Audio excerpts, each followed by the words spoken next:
Bob Trefz, so good to have you here. I've been reading your magazine Freedom's Ring for some time now, and I want to tell you that God has raised you up, brother, for such a time as this.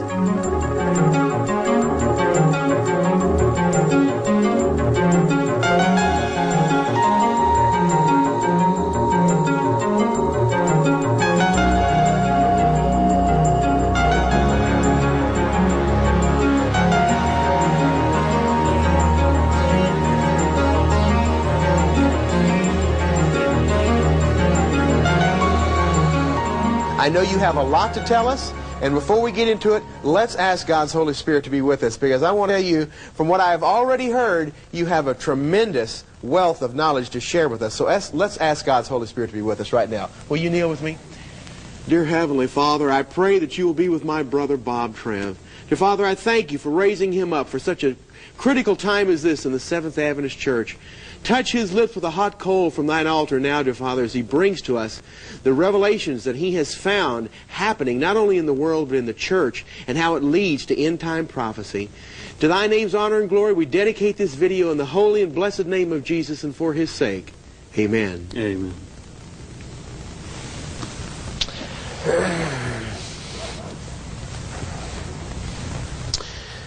Bob, when I was on vacation recently, I took this bound volume of Freedom's Ring that you sent me, and I went through it with a highlighter pen.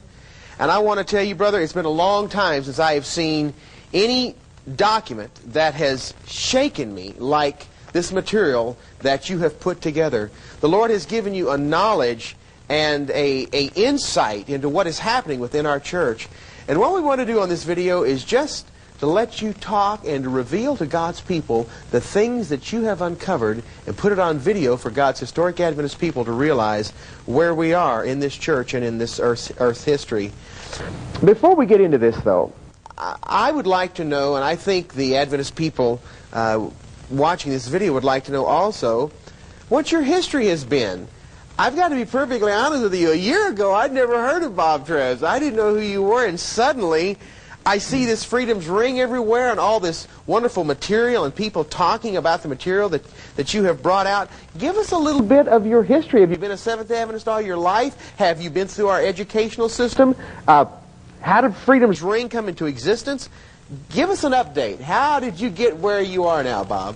First of all, John, I'd like to say it's really wonderful to be with you. We've enjoyed our experience here, and we feel that we owe you a real debt for the work that you've done with your celebration series. It has awakened the church like nothing else has, and it's a real honor to be here with you.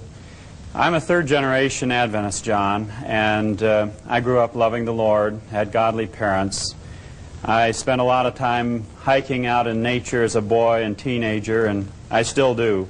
I always have loved the influence of the Spirit of God coming through the Word as well as the natural world. And as a boy, I was keenly aware about the Second Advent. I had a picture of it in my bedroom, and I remember even praying to the Lord that the Lord would somehow give me a dream of what it might be like at the Second Advent. And I was keenly aware also about end-time events. I suppose it was about at the age of 11 that I picked up the Great Controversy, not this one, but I was so astounded by what I read. It gripped my heart like I think probably nothing I had ever read had gripped it. And I wondered, why am I not hearing these things in sermons? And this is absolutely fascinating, and my heart was just charmed by the story of the Reformation and Luther and the Waldenses. And ever since then, whenever I've been able to obtain old books on the subject of historical theology, I've gotten a hold of them, read them. I love Daubigny's History of the Reformation that Ellen and James White would read by the hour Sabbath afternoons. And as I went on through my educational experience in academy and then in college, I felt a deepening hungering for the Lord. And I got to the point in college where I would be spending 3 and 4 hours a day studying the Bible in the spirit of prophecy. Amen. I had a Honda Trail 90, and I loved to go up into the North Georgia mountains, the mountains of Tennessee, where the sparkling lakes and the rivers and waterfalls and commune with the Lord. Now, did you go to college at Southern Missionary College? Right. That's where I was. I went there as well as at Atlantic Union College. Yes, yes. Came through our educational system except for when I was in kindergarten and first grade, was public school. So you were born and raised a Seventh-day Adventist and came up through our educational system just like I did. I got to ask you, how old are you, Bob? 42. 42. You beat me by 2 years. I just turned 40. So we come from the same generation. I think that's right. obvious. That's right. Both born and raised in the Seventh-day Adventist Church. Now, what happened in your college years? You gave me a little hint of that earlier. You know, John, that's an interesting point you make. We're both of the same generation, same vintage, and we have seen the complete turning inside out of our movement. You can say that. And that has concerned both of us and led us to do what we're doing. But your question was, what did I see in college that stimulated and concerned me? Yes. Well, in the college dorm, you could walk from one end of the dorm to the other, 400 fellows, and not miss one word of the main rock station in Chattanooga. Oh, you found that to be true in your dorm too, huh? It was so bad. There was a young student, a doctor's son there, who was 16 years old, and he came one day to my room and he said, "Bob, I am losing my mind here." The intense worldliness, doors open with the music just pouring through the hallways, no relief. Right. So I said to him, "I have the answer for you." And I said, "You come with me." And we hopped on my Trail 90, and 1 hour in the mountains, he was just fine. But it was during that time that I read the statement of the Spirit of Prophecy that the hours of sunrise and sunset are God's appointed time for meeting with the youth. And I would jump on my cycle and go out and be there when the sun rose and be up in the hills when the sun set, just worshiping God. It was the most thrilling experience. And those rides out in the mountain, it was an Enoch type of experience. I was 19 years old, and you know the ages around that, and I just reveled in the freedom and the communion with God. To me, it was the greatest thing in the world to be able to commune with the Creator. Amen. Well, what started happening when you were in college that helped you to realize that things were not on course as far as we as a Seventh-day Adventist? You mentioned to me earlier that you started to realize that in 20 years things were going to be drastically different because our colleagues, the age group that you and I went to school with, are now in leadership positions in the church, and you realized that then, and you said in 20 years there's going to be a terrible upheaval in the Seventh-day Adventist Church because these are the church administrators being trained right now. What was that, in the 70s? Late 60s, early 70s? Has that been true? Was that prophetic, Bob? Absolutely. As I looked around me, I knew there was a titanic struggle. And John, this issue goes far beyond just theology, which is very critical. It goes into the very core of our experience. With the fear of the Lord, are we going to surrender and submit to the Lord, or are we going to imbibe of these things? Yes. And as I looked around, I said to myself, in 20 years, we're going to see upheavals in this church like you wouldn't believe. You said earlier, I appreciate so much, Bob, your honesty and forthrightness. And you admitted to me, you said, "John, I've got to be honest and truthful with you, that I got caught up in the Ford heresy." Tell us about that. Well, after I did a stint in Africa under the Adventist Volunteer Service Corps, teaching college and academy right out of the Bible, incidentally, in the Spirit of Prophecy. It was a tremendous experience. And I had a good, excellent Bible teacher in college who comprehended the great controversy issues. That was very meaningful to me. And I came back and I attended the seminary. I was very shocked by the ecumenical stance of the seminary. I will say this, there are some good men there, but the overall cast is an ecumenical type of cast and network. I've found the same thing to be true in my theological training. It was very disturbing. Yes. There is, of course, new theology being taught there. We know that 2020 vision now is being used. Yes. And whole departments are in that category. How did you get sucked up into this Ford thing, though, Bob? What happened was, after 5 quarters at the seminary, I went to my wife and I. This is Andrews, yeah. Right.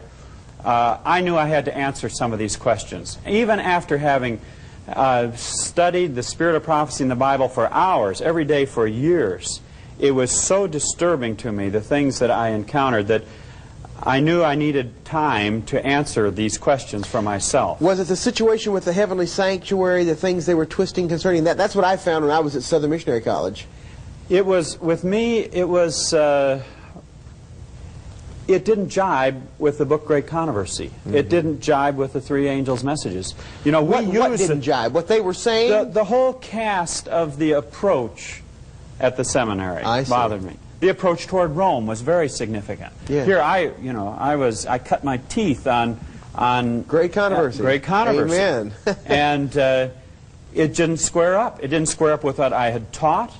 In fact, I had a class there right after I came back from Africa in which we had outright ecumenical books. One was by James F. White, New Forms of Worship, where it advocated dancing, hiring professional dancers to dance on the stage for worship. This is at seminary at Andrews. And recommended beyond that even having the congregations dance. And then our people wonder why our preachers are the way they are today. And those with white hair in the Adventist church say, you know, the things we're hearing from the pulpits today don't match what we heard 30, 40 years ago, and they have a hard time understanding why there's been this big shift. It's because our ministry has been trained in ecumenicalism. Not only that, it started long before that in the educational system, as you know, John. There was one very dedicated professor there at the seminary who sometimes had to fast for days before he approached certain subjects because of the hostility of the fellows who had been trained in our colleges. They come into this with it fastened on them early on. Anyway, in this particular class, I had to critique the book, and I said, of course, well, this man had even recommended, he said, we are past the literary era, and so we need to use banners of love and peace, and we're beyond the stage where people will read the Bible and that type of thing. So I said, of course, this man is an ecumenical, and we cannot go along with what he's saying. We have to find our principles of worship in the Word of God and the Spirit of prophecy. The professor was furious. He came into class with the sheaf of analyses that the students had done, and he built up as he was reading them, finally got to mine at the end, and he said, "Brethren, ecumenism is not a dirty word," and his face was just flushed with anger. He took excerpts from my paper and twisted them out of context. And a couple weeks later, he called me into his office, and he asked me the question. He said, "Are you an American?" And I said, "Yes." He said, "Have you been a lifelong Adventist?" I said, "Yes." And he said, "Are your parents Adventists?" And I said, "Yes." He's in questions like this, and finally he said to me, "I noticed you came down hard on the book we had for class." And I said, "Yes." And he said, "Now, if this man was sitting here in this chair, don't you think we ought to talk to him?" Of course, meaning ecumenical, Sure. but I took it in a little different vein, and I said I'd be happy to talk to the man, but I said as far as his book goes, it was directly contrary to the first angel's message. And the professor's mouth metaphorically dropped open, and I got up and walked out of the office. But this is the kind of thing you encounter, you know. This is exactly what I encountered at Southern College. Exactly. You know, I had been there my freshman year in 1970, but then I went my sophomore and junior year to La Sierra, but then I had dropped out because I had become disillusioned. But when the Lord called me distinctively into the ministry and I went back to Southern College in 1979, this is exactly what I found at Southern College. And I would find myself at odds with my entire theology class and professor, defending 1844, Day for a Year, the Heavenly Sanctuary, Character Perfection, Ellen White, our cardinal doctrines. It was unbelievable. I couldn't believe the things were happening. And to find out that the same exact thing happened to you in our colleges. Well, John, I took a break then and went and worked with my dad's medical practice, giving Bible studies. We remodeled a number of houses for finances. We were on deferred appointment to Africa. And the conference ultimately offered me a district, but at that time I needed to go back and finish up my MDiv. And I ultimately went on for my MTH and basically took the bulk of the classwork was doctoral work.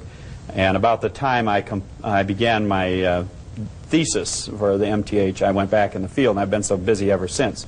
And I was a college teacher. But in that break, at the end... You were a college teacher. So you've also taught on the college level too. Oh yes, in fact I taught virtually every undergraduate course that is usually taught, including some that aren't usually taught, like Biblical Aramaic.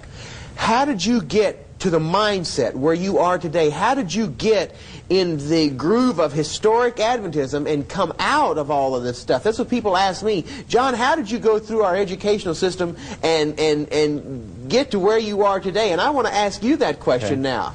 Well, I knew it would be a battle at the seminary, and particularly after our first stint. When we went back the second time, I guarded, first of all, very carefully the communion with God. I had prayer walks in the morning, in the evening. I took my family for prayer walks morning and evening. There were families breaking up around us. There were faculty families breaking up. There were fellows selling their Spirit of Prophecy books, leaving the ministry, leaving the faith, all of that type of thing. So, and I devoted a certain segment of each day specifically for answering the questions that had arisen in my own mind as a result of doubts that had been raised in classes. I had one class that was so subtly satanic that I had to spend 2 hours each time after that class, after virtually every class period, in communion with the Lord to get rid of the evil spirit that haunted me after being in that class. Sometimes in my classes at Southern College, I would find myself weeping because I found my theology being rearranged, and I found my mind being rearranged and twisted by, trying to take on one student, trying to take on the entire theology class and professors. That's awesome, Bob. Yet I found that day after day after day, and it got to a place where I didn't want to go to class anymore, because I found out that defending historic Adventism made me an outcast. But I realized that the Lord, Bob, was preparing me for this time now. When you look back, you can see it. The Lord. If I couldn't have taken the onslaught that I got at Southern College as a student there, I could not withstand the persecution and revilement that I'm taking now in this independent ministry. So the Lord was preparing us. Praise His name. But you asked specifically, John, about how did I get into this groove. Yes. And about the end of the time when we had taken the break, just before I went back to the seminary to continue my studies, we began getting Ford tapes. Ford had just come here from Australia to PUC. And he was saying that justification is the third angel's message in verity. It's exactly what Ellen White says. And he's a very engaging personality, very humble in his appearance and all. And I suppose I listened to about 8 different sermons as I was working, remodeling houses. He's clever, Bob. And he's clever. When we came back to the seminary, the Fordite movement was in full swing there. And there were many Australian students, many American students, lawyers, others who were entering the ministry. Brilliant people, brightest lights. Very keen. Yes. And these were our predominant friends. We ate in their homes. They ate in our home. We had fellowship, and we had many experiences together. But that fall, I went back to school in the summertime, but that fall, I received the Pacific Union College forum tape, in which Ford began exposing what his real position was on the sanctuary. And that was what really began triggering things in my experience. And I knew something horrendously was wrong. It didn't jibe with great controversy. It didn't jibe with our historic Adventist position on the sanctuary. I began getting up at 3 o'clock in the morning, night after night, reading Leviticus 16 in Hebrew, Daniel 8 in Hebrew, Hebrews 8 through 10 in Greek, wrestling with it. I remember one time I went on a walk and I said, Lord, give me light on this. And so I not only began researching that subject in depth, but I began studying one subject after another of Ford's entire theological package. I studied his issue on the nature of sin, his doctrine, compared it with Ellen White and the Scriptures, the nature of Christ, the issue of obedience, justification, sanctification, the Sabbath, sanctuary, how the whole package fit together. And I came to the conclusion that there were 2 systems of theology struggling for the mastery in a life and death combat in our structure. And during this time, that fall, I was in the Fordite movement. I was the acting treasurer, and at Christmas time they put my name up to be president of the organization, and I declined because I had had enough doubts at that point as to where it was going. And I told them I don't know enough about where this movement is going. I did further research, and I came to the point about February, it must have been, of the next year. What year was that? That would have been 81. No, sorry, that would have been 80. I came to the point that it was not of the Lord. In fact, even the justification concepts were forensic-only justification instead of the kind of concept we see in First Selected Messages 366. It's fascinating to note that this was taking place in 1980, because in 79 and 80 is when the Lord was pulling me as a brand from the burning into a particular ministry that He had for me. And that's exactly, it looks, the time that God was pulling you as a brand from the burning out of another lifestyle, out of another movement, into the work that He had for you to do. A Saul on the road to Damascus experience in preparation for what He really had for you to do at that time of 1980. That's when it was happening in my life too. That's exciting, Bob, to realize. Yeah, I would like to emphasize, John, that the fellows that were in this movement were determined to take over this church. Oh, absolutely. Their philosophy and their theology was, we are going to stay in this church and take it over from the inside. The way the organization functioned on the campus, there was a hardcore group of those who could be trusted. And we had, for instance, one time I remember a missionary came through who had been let go in the Far East for his doctrinal positions. He presented an 8-phase, or rather 8 areas in which the new theology needed to take over the church. He went on afterwards to get his doctorate, and now he's teaching at the seminary. He was taken in immediately after completion of his doctorate. And significant things have happened since he has been back there. But then they would hold big meetings where a professor who was in secret sympathy with this movement would speak, but the general public didn't realize it. And during the meeting, the place would be packed. He'd be a popular, eloquent speaker. The leaders of the movement would watch the audience carefully, and anyone that they noted that was paying particularly close attention, they would corner them on the way out and seek to draw them into the group. I came to the point when I was convinced, and I saw clearly, of the two systems of theology struggling for the mastery, and that this was a false movement. I went in, I took to a committee meeting, and I took my materials and I handed them over, and I said, this movement is going nowhere, and it is not the movement that we are called to give. And their mouths dropped open. I got up and walked out. That summer, Glacier View took place, and at Glacier View, you know what happened there. Yes. Men came in from all over the world at great expense. Yes. Ford had spent 6 months preparing a 999-page document that gathered virtually every argument from history and current thought against the sanctuary that could be mustered at church expense. Yes.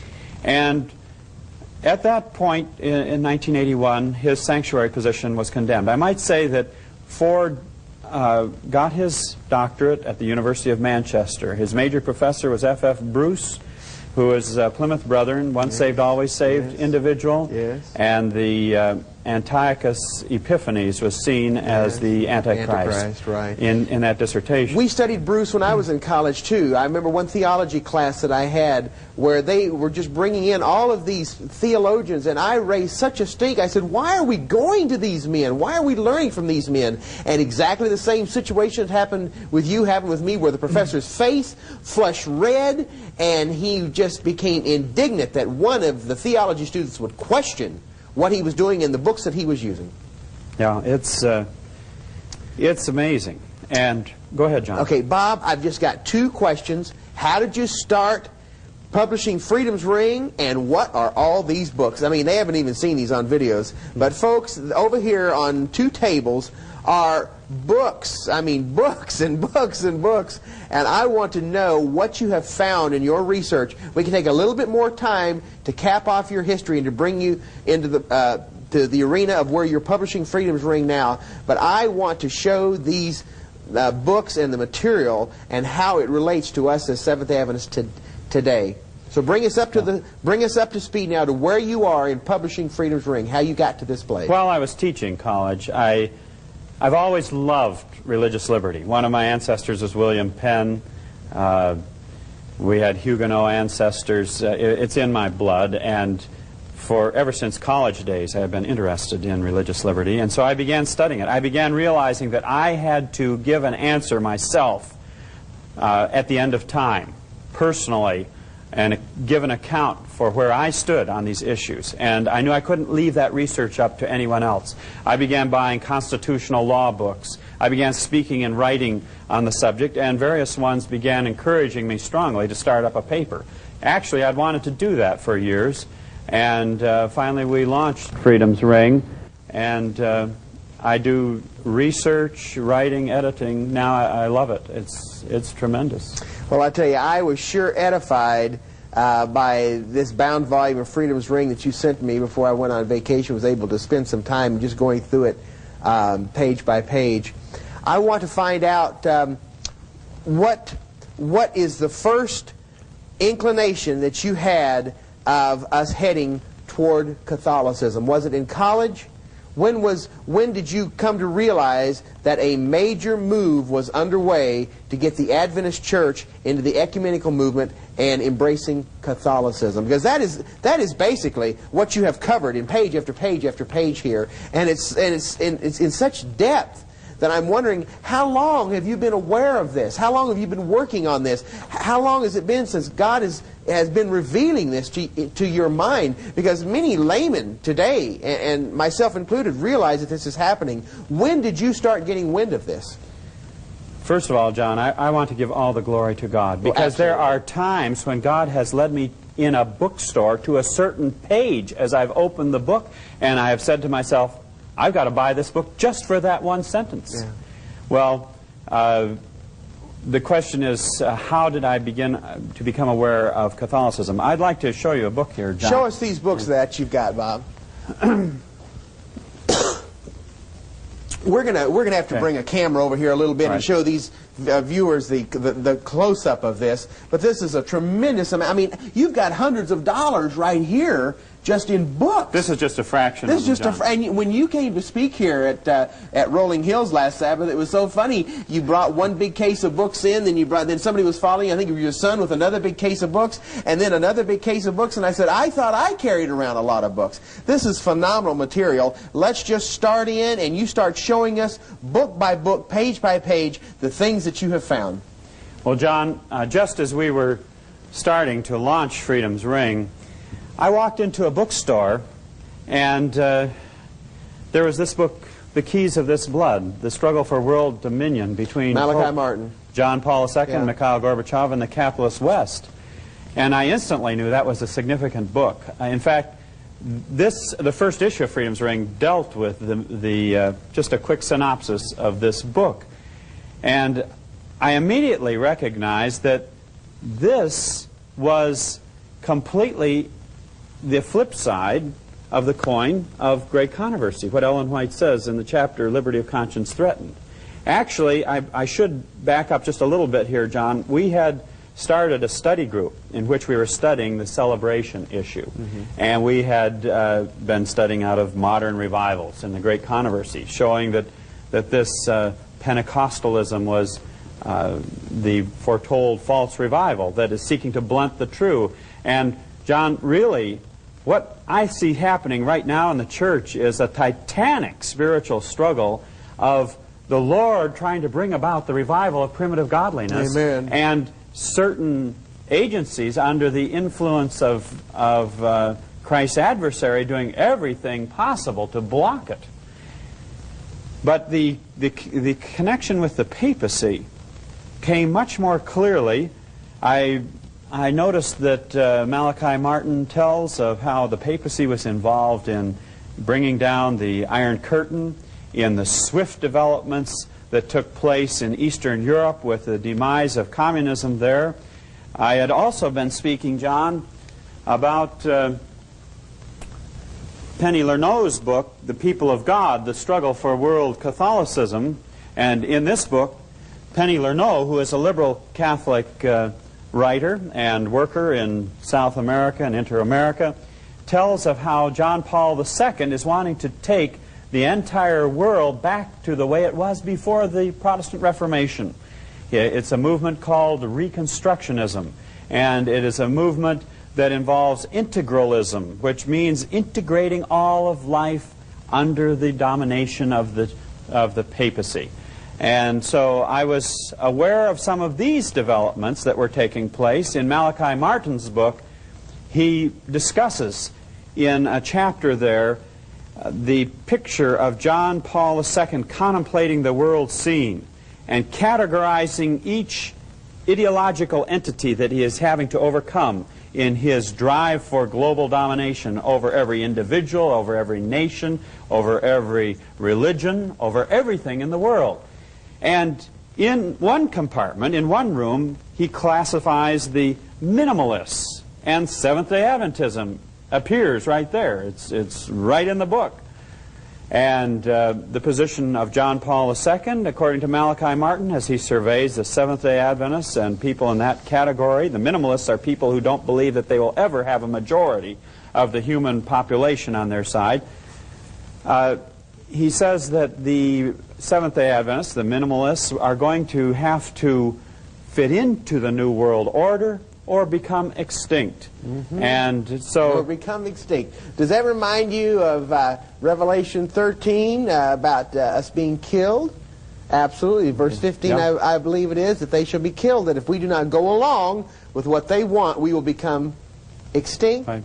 Right. Exactly. And he says individuals may hold out for a longer time, but it will come to the point where they'll have to fit in, or else become exterminated. Yeah. Exactly.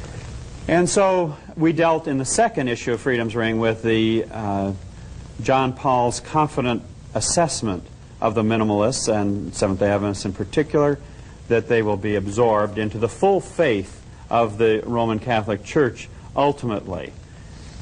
The thing that was so fascinating for me in your bound volume of Freedom's Ring, and listen, right here at the outset, let's give your address of how the people can get copies of Freedom Ring. If anybody does not have copies of Freedom's Ring, Bob, do you call it a magazine, a newsletter? It's a paper on religious liberty. Okay.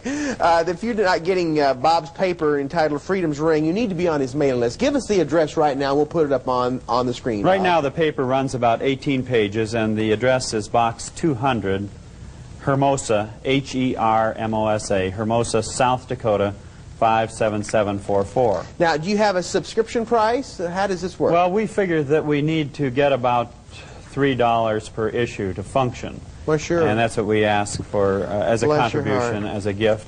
And the bound volume of all of Volume 1 and Volume 2, we need a gift of $25. Okay, so for $25, can they get this complete bound edition that you gave to me? Yeah. What a deal. From the very beginning, you have made it clear that celebration fits right in to the Catholic scheme of bringing all the, quote, Protestant churches that have run away from the Mother Church back into the fold. Explain how celebration fits into all of this. That's the next stage, John. I was walking through my personal library one evening, and I was thinking how interesting it would be to lay hands on top Jesuit documents of their plan for accomplishing what Ellen White says in Great Controversy about bringing all the churches back into their fold.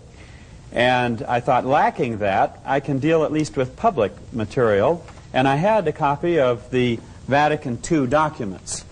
The Vatican II documents. Now that's 2 volumes, isn't it? Because I have 2 volumes of concerning with Vatican II. Now, it was Pope John the 23rd called it. Right, yes. back in 1962, wasn't it? He actually called it on January 25th, 1959. Okay, now what was Vatican II?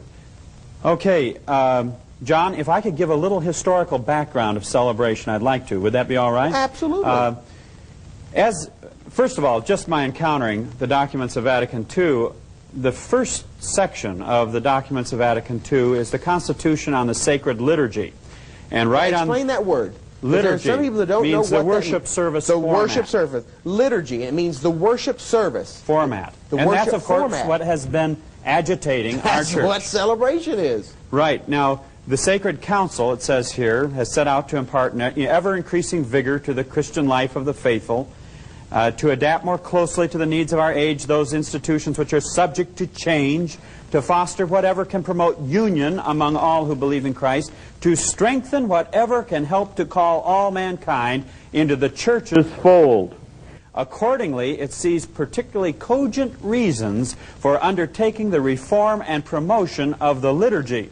So this is the foreword or the preface of Vatican II, that it is out to change the worship hour of Protestant churches and to blend them in to the liturgy or the worship service of the Roman Catholic Church. Because the purpose is to call all mankind into the church's fold, and in Roman Catholic thinking, there's one church. That's right. And they're going to use the worship structure, the worship hour structure, to do it. Sure. That is exactly the broadest. It reaches the congregation at the broadest level. Everyone's expected to be there. At the worship hour. And page 46 calls on the pastors to introduce it gradually, explaining the reasons for it as they go along. We've heard that. Now, John, when we look at the term celebration, incidentally, it occurs on virtually every page of the Constitution of the Sacred Liturgy, as many as 14 times on a page. Celebrant, celebration, celebrate.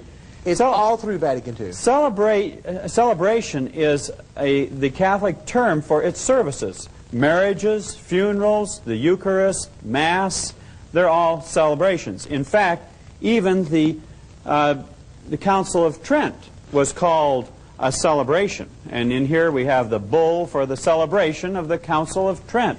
And yet, I felt that I didn't know where it came from, but suddenly, several years ago, we just began seeing celebration in everything. All of our periodicals, everybody was talking about it in the church bulletins. Suddenly, the word celebration just sprang to life in the Seventh Adventist Church. And I couldn't figure out for the life of me where we got that term. We started naming magazines after it and everything. Everybody all the leadership was talking about celebration this and celebration that. Everything was a celebration. And now to realize that back in 1962, this was the term that was used throughout the documentation of Vatican II for the worship hour. And that's where it comes from. But it's been called, you see, in Roman Catholicism, celebration is a very ancient term. It's always called its services celebrations. Right, like the Council of Trent was in the 16th century. And we've just adopted this Catholic term. All the sessions of the Council of Trent were called celebrations. In fact, it goes back to the mystery religions in Babylon, ancient Babylon. They celebrated the mysteries. But, Bob, if it was just the word, that would be one thing. But we've adopted much more than just the Catholic word celebration. It's everything that the word celebration in Catholicism entails. Yes. And the sequence, the historical sequence of developments leading us to the point we are at now is absolutely fascinating and stunning. Now, John, a little more history about this celebration. Okay. According to Vatican II, Sunday is the chief celebration of Rome. The chief celebration. Yes. And in the Constitution on the Sacred Liturgy, there is a flow that I began noticing. I began underlining things that were paralleling developments in our church, and I saw that musical celebrations were to be the most effective celebrations. Music has something to do with this? And the popular music was to be brought in. Now, 25 years ago, that was pretty revolutionary. Yes. And we know, we have good friends who were Roman Catholics who are now historic biblical Adventists, and they said they noticed immediately after Vatican II, the guitars were brought in, the whole music was changed. But I want to address some of that a little more in depth a little bit later, John, because here's something that tells us, gives us an ominous note as to where celebration ultimately goes. And that is, in the Spanish Inquisition, the most pious and the most holy celebration of the papacy was the auto de fe, the burning of heretics at the stake. And here I have Henry Charles Lee's History of the Inquisition of Spain. Now, Henry Charles Lee is the definitive work on this subject. He went into the very archives of Spain. It was called a celebrado in the Spanish Inquisition, the service of burning people at the stake. They would have people, they would have choirs singing, Te Deums, they would have 1,000 notables marching, the king would be present, and here's a chapter called The Celebration, right here. The celebration of the auto de fe. And if people found that they were losing their nerve as they watched people burning at the stake and wanted reconciliation with the church, they could request that, and the inquisitors would speak with them. And if they decided to grant them reconciliation, canon law said that they had to spend the rest of their days in prison. So you were faced in the Inquisition, if you were even suspect of a heretic, being a heretic. And Leonard Levy, in his Origins of the Fifth Amendment, a Pulitzer Prize-winning book in 1969, says that anyone that got in the toils of the Inquisition, of all of those individuals, there is not one record of anyone ever escaping unscathed. So once you were suspected, that was it. And it was the stake, if you were faithful, imprisonment, if you recanted. So you had to be so totally against the heretics to escape being even caught.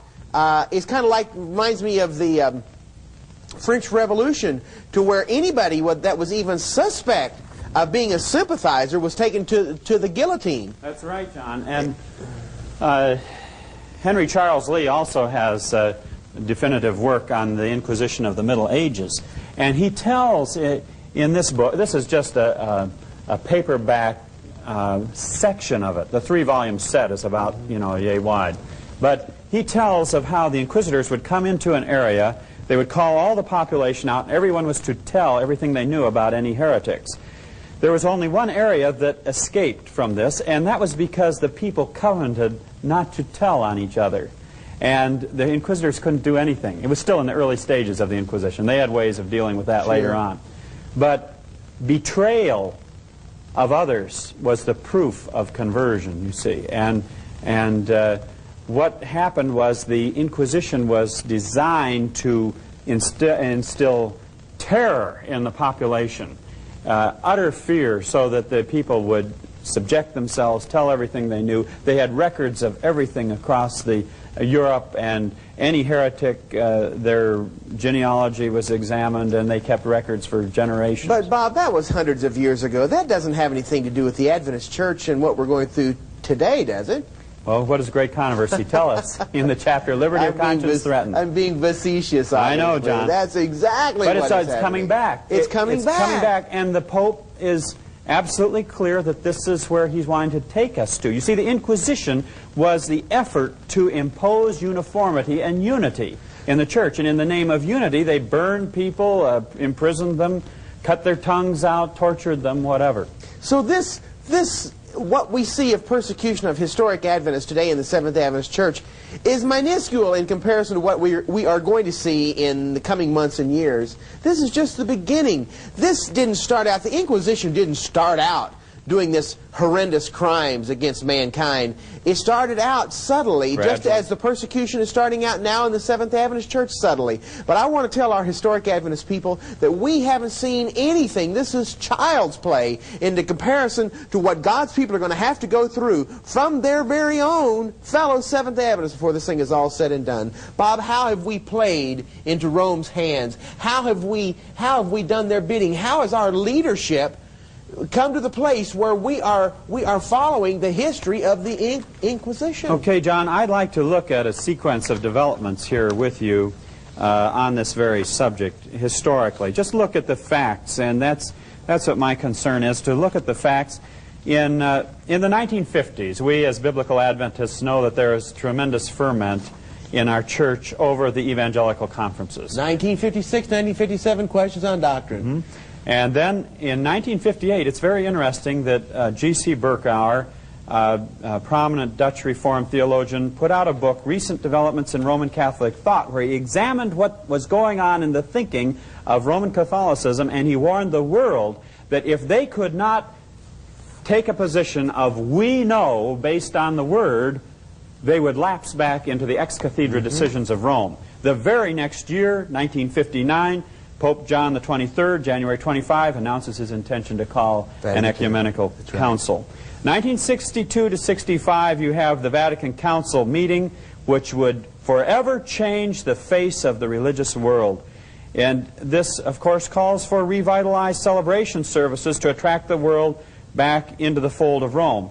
Now, immediately after that council, in 1966, the Catholic charismatic movement begins exploding. And this all can be documented, John.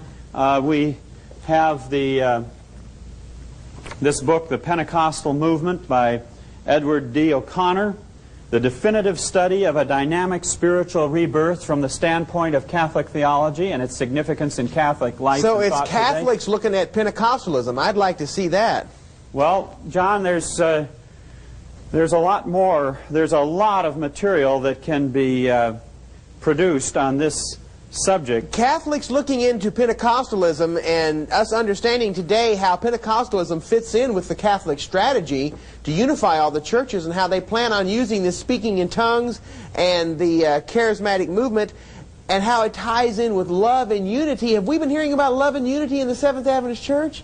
We've been hammered with it for decades. Oh, it's nauseating, Bob. It's that lovesick sentimentalism that Ellen White talks about. And we have just been inundated from every direction with this banner of love and unity, and it comes right out of Vatican II. I mean, reading this material of yours is just phenomenal. This is what's going on in the Seventh Adventist Church. And to realize that it came out of Vatican II in 1962, and that's what we see, you know, here 30 years later in the Seventh Adventist Church. Exactly. If we are not walking closely with the Lord in the fear of the Lord, we get swept into all of this. At the end of time, there's only two camps, those who are standing on the three angels' messages and Babylon. And Sarah Diamond, who is a sociologist, in her book Spiritual Warfare, The Politics of the Christian Right, documents for us how high-level contacts were made then between the Catholic charismatic movement, which shortly was 1 million members strong, and how they joined in the council organization at the highest levels with the Protestant charismatic movement. They didn't want the members to know about it. Oh, but they did it secretly. Yes. And she talks about that in here. This is a very fascinating book because she paints the very picture for us there. Now we're showing these on screen, and now they can pick these up at the public bookstore or public library. Where can people in get most these cases books? You can order them like from B. Dalton Bookseller. Now Documents of Vatican II you can get from Erdman's for $9.95. They pay the shipping on it. You may have to special order them. So any diligent researcher, though, can get their hands on these books that you're referring to. Oh, absolutely. I noticed here that it talks about how that they realize that they must educate the ministry into celebration. Oh, yes. And that's exactly what we see going on today in the Seventh Adventist Church. Every institution of higher learning was to promote ecumenism. Now, John, coming in a timeline here, in 1968, it's very interesting what happened, because we joined a significant part of the World Council of Churches called the World Confessional Families. And this book documents it, Dictionary of the Ecumenical Movement, which just came out. It costs about $70, this book.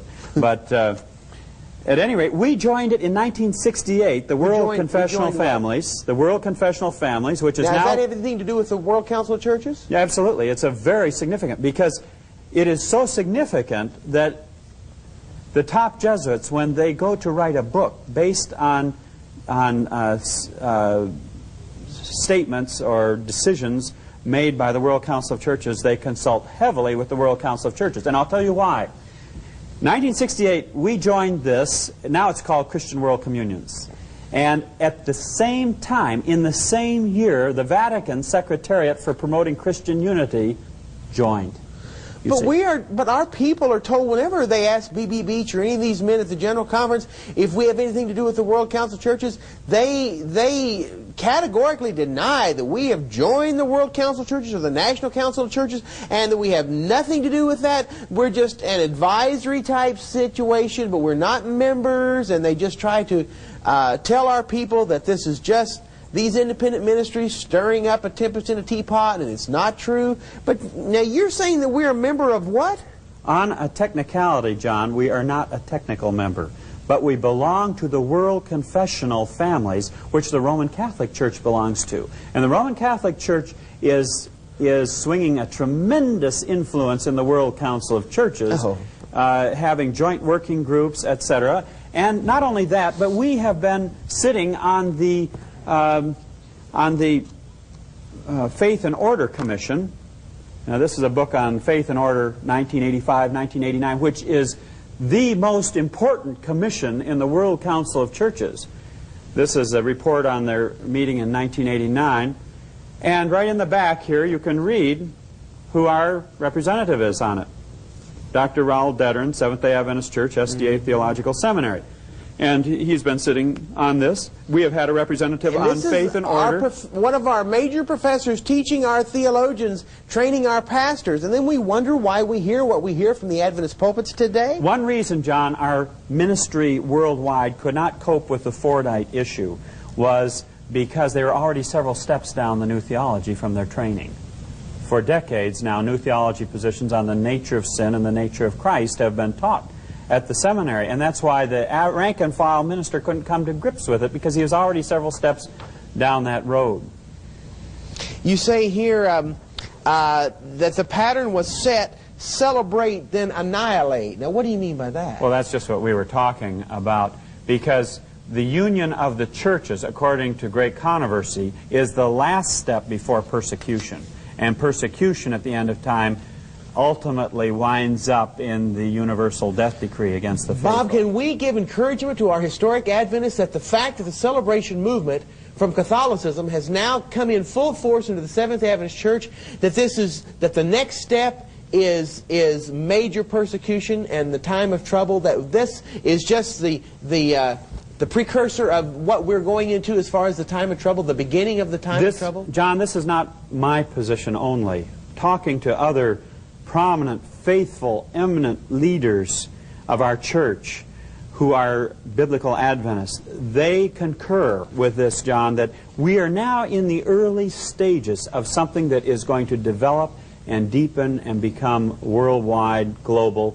And as we see the New World Order developing, and all of these things, maybe a little later on we can look at some of the constitutional and international developments, but all of these things point to the striking fulfillment of what we have been preaching, John, for years and years. What an exciting time to live.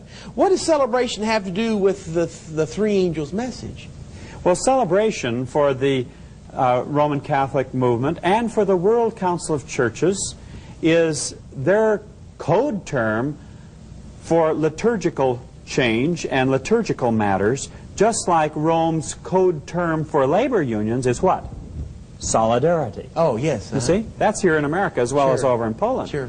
So this is their term for the convergence of the churches. Now, John, by the time we get to 1974, there's secret high-level union taking place now between the Catholic and Protestant charismatic movements.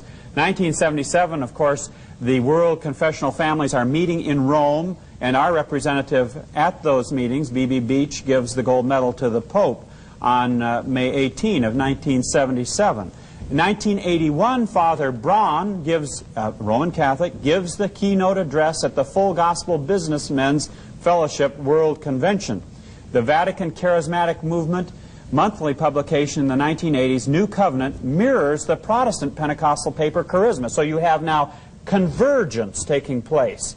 Now, convergence is a big thing in all of this. This is a World Council of Churches book entitled Baptism and Eucharist, Ecumenical Convergence in Celebration, and that answers your question. Celebration is the term that is being used here for the ecumenical convergence that's taking place. Now, this is dealing with two key areas that Rome is interested in unifying the churches, baptism in celebration. And Eucharist. That's so obvious, because you see, celebration totally negates the three angels' message. Yes, it does. It is the opposite. See, there are two movements at the end of time, and these movements cross all boundaries. There is God's movement of the three angels' messages to every nation, kindred, tribe, people out, to pull people out of Babylon, every aspect of Babylonian and celebration gets everybody in unity. And the other movement is the ecumenical movement, which is bringing all the people, knitting them together in Babylon with the coalition of the papacy, spiritualism, and apostate Protestantism. Unbelievable. So these two things, and you see, we're going to see company after company leave and tribe after tribe come in. There's going to be great confusion and people crossing the boundaries. But the defining point is the three angels' messages, because that's the cleaver of truth. That's the mighty cleaver. Man, isn't that exciting? Now, John, it's interesting in this book here. This book came out in the 1980s, and it describes that there is a two-pronged movement in celebration. One is to change the liturgies, and as the churches come together theologically and ecumenically, the liturgy expresses the convergence that is taking place substantively in the thinking of the churches, and they converge together liturgically. So the first prong is liturgical convergence. The second prong and that's adopting the same type of worship style. Yes. The second prong is to bring all the churches under the control of the church, all the individuals under the control of the church, and the church will regulate all of human life according to the times. Does that make it? Does that sound like Daniel 7:25? Yes. What do you mean? It sounds like the Seventh-day Adventist Church today, trying to control every portion of our lives. Well, but I'm talking about a global picture here of what Rome is wanting to do. Now, it's interesting that in the documents of Vatican II, part of the strategy is to bring all the churches together on the matter of the Eucharist, to bring the Protestant churches closer and closer, and in their Lord's... Explain to some exactly what the Eucharist is. All right, the Eucharist is the dedicated host. When the priest says... The little wafer. The wafer, the hoc est corpus meum, this is my body. Yeah. Then it is something to be worshipped. They say it's actually the body of Christ. Now, John, there were thousands of people that lost their lives for speaking out against this idolatry. That one thing. They would be put to death just for a word against it. If they didn't kneel as it went by in a procession. Incidentally, processions are being called for. There is so much that is involved in all of this. And in 1982, a prominent SDA theologian representing our church signs a certain critical document, John, and that is the Baptism, Eucharist, and Ministry document in Lima, Peru, 1982. We signed that. Right on the back here, John, it says, over 100 theologians met in Lima, Peru in January 1982 and recommended unanimously to transmit this agreed statement, the Lima text, for the common study and official response of the churches. They represented virtually all the major church traditions: Eastern Orthodox, Oriental Orthodox, Roman Catholic, Old Catholic, Lutheran, Anglican, Reformed, Methodist, United Disciples, Baptist, Adventist, and Pentecostal. Seventh-day. So it's right there on the back of this document. Now, this document calls for the churches to unify in the areas of baptism, Eucharist, which the World Council, the Ecumenical Council of Vatican II called for. Incidentally, ask for Volume 1 when you get it from Erdman's. Baptism, Eucharist, and ministry. So the integration of the ministry is involved, John, and we've been seeing that for years. Absolutely. In some areas, our Adventist ministers now are the leading ecumenical ministers. They have been holding the worldwide week of prayer for Christian unity, which is viewed by the World Council of Churches as one of the most fundamental things that has to be done for ecumenical unity. And we are now hearing reports from the East Coast, the West Coast, New Zealand, Australia, of ministers calling the Lord's Supper the Eucharist. They are calling the people forward to receive the bread in the front, Roman Catholic style. When I started Prophecy Countdown in 1984, in 1985, the Florida Conference sent a pastor in to the Berrien Springs church that I had pastored, and I had stepped down and started doing television ministry through Prophecy Countdown full time. The pastor that they sent in to take my place, I remember how startled I was in our first communion when the pastor, the Seventh-day Adventist minister that the conference had sent in to take my place, and by the way, to get me out of that church, started using the term the Eucharist in referring to communion. I couldn't believe it. He started using Catholic terms. This is the first hint that I had ever had of how our Seventh-day Adventist ministers were being trained to use Catholic terms. It was unbelievable. Here in your paper, Freedom's Ring, you not only have that celebration is the Vatican code word for the new style church services, but you go on and show how that the reading of the Psalms, now there's nothing wrong with reading of the Psalms. I read the Psalms all the time. But how it plays into the celebration movement, you also bring in about the physical movements of celebration, such as applause. They were necessary, viewed as necessary physical movement. And you have brought in all this stuff and gone to Catholic sources and found how that all of this stuff was part of the things that were mandated there out of Vatican II for celebration. This is exactly what we have in the celebration movement. The Garden of Prayer is right here. The Garden of Prayer, the applause, the reading of the Psalms, the words upon the screen. I mean, and then the music. You go into the music, how this has all been planned. This reminds me, Bob, this reminds me of how we as Seventh Adventists for years have done research on Sunday worship. Yeah. And how we go back and show people, look, you know, this thing just didn't all of a sudden happen on the church. It's been brought in over hundreds of years, very slowly and subtly, how that Satan has brought the Sunday worship in through the Catholic Church into the Christian church. And that's where we are today. But I find exactly the same thing with celebration. It has come to the Christian church and into the Seventh Adventist church much faster, but in the same way that Satan brought Sunday worship into the Christian church. It's unbelievable. You've gone to Catholic sources and researched and found all this stuff. I mean, this is mind-boggling to our Adventist people, Bob. John, you know, as you look at what's happened in the 80s now, there is an acceleration that's happened chronologically.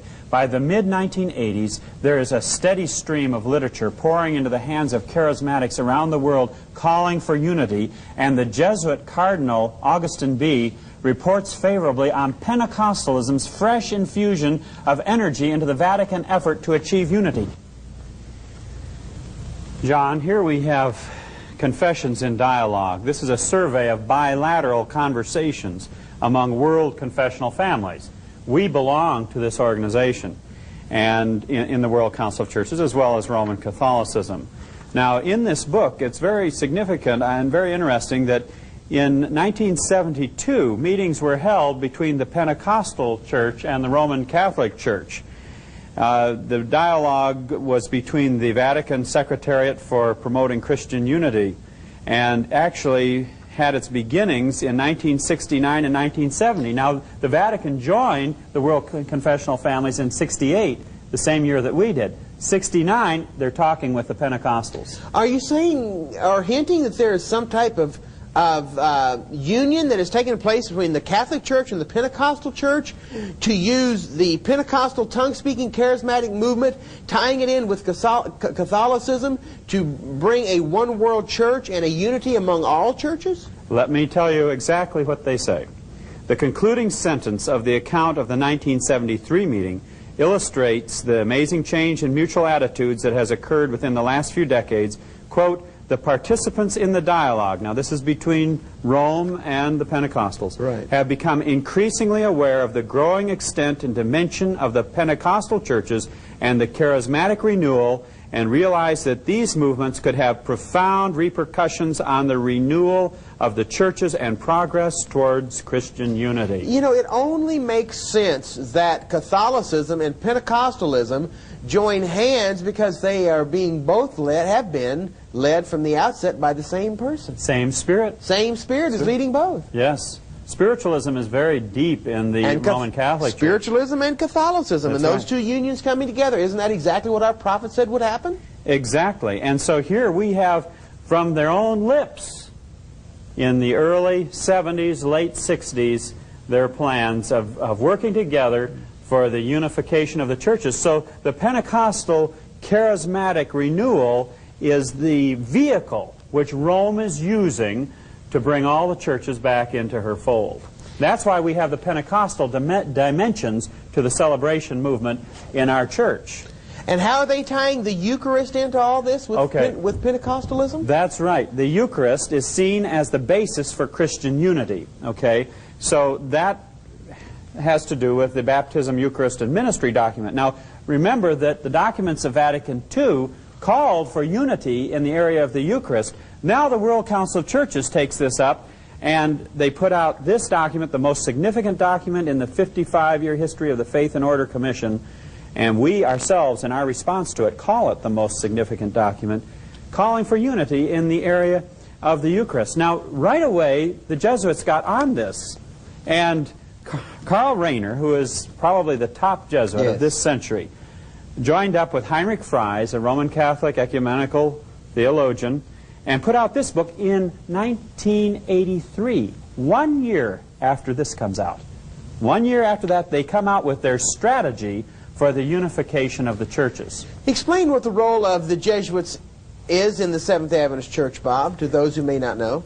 The role of the Jesuits is to undo all that Protestantism has done.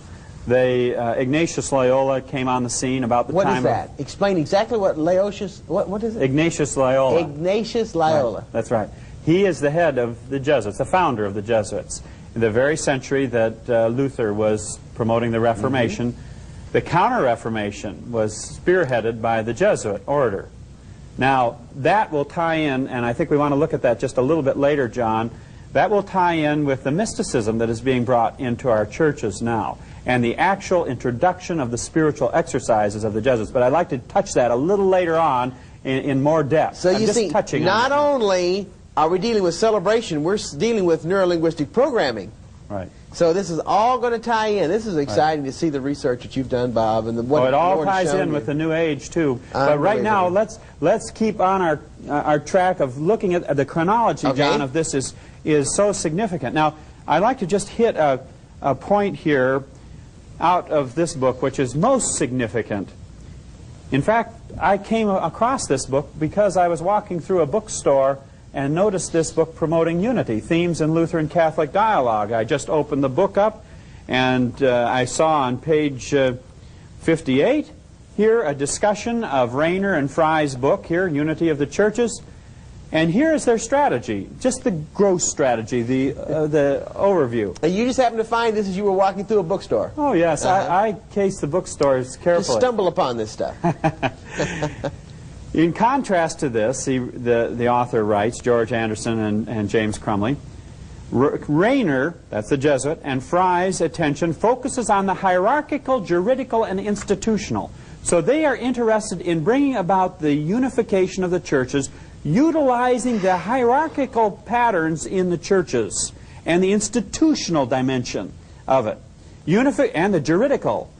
Unification is seen as proceeding from top to bottom. So you get the top ones first, and it filters down to the lower echelons of the church, from higher levels to lower ones.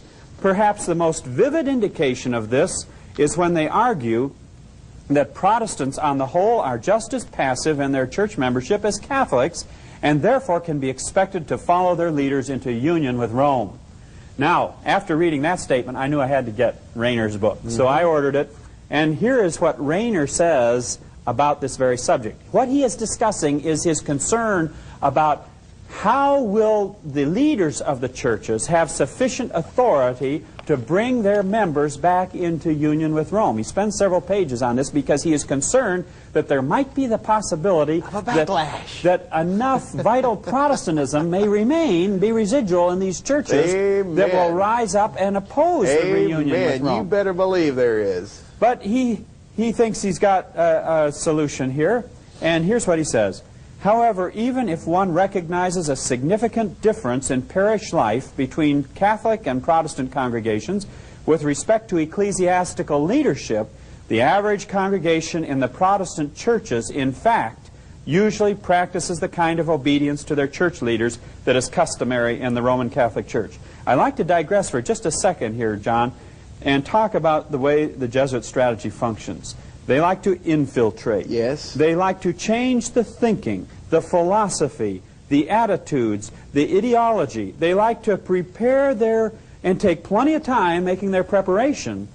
And then when the time comes to strike, they strike with lightning speed when they feel that they have gained what they're wanting through the honeycombing of the structure that they're working with. Yes. This happened in Eastern Europe. In fact, by the early 1980s, Malachi Martin says that the preponderance of the Eastern Orthodox bishops and Russian Orthodox bishops were prepared to accept the primacy of the Pope.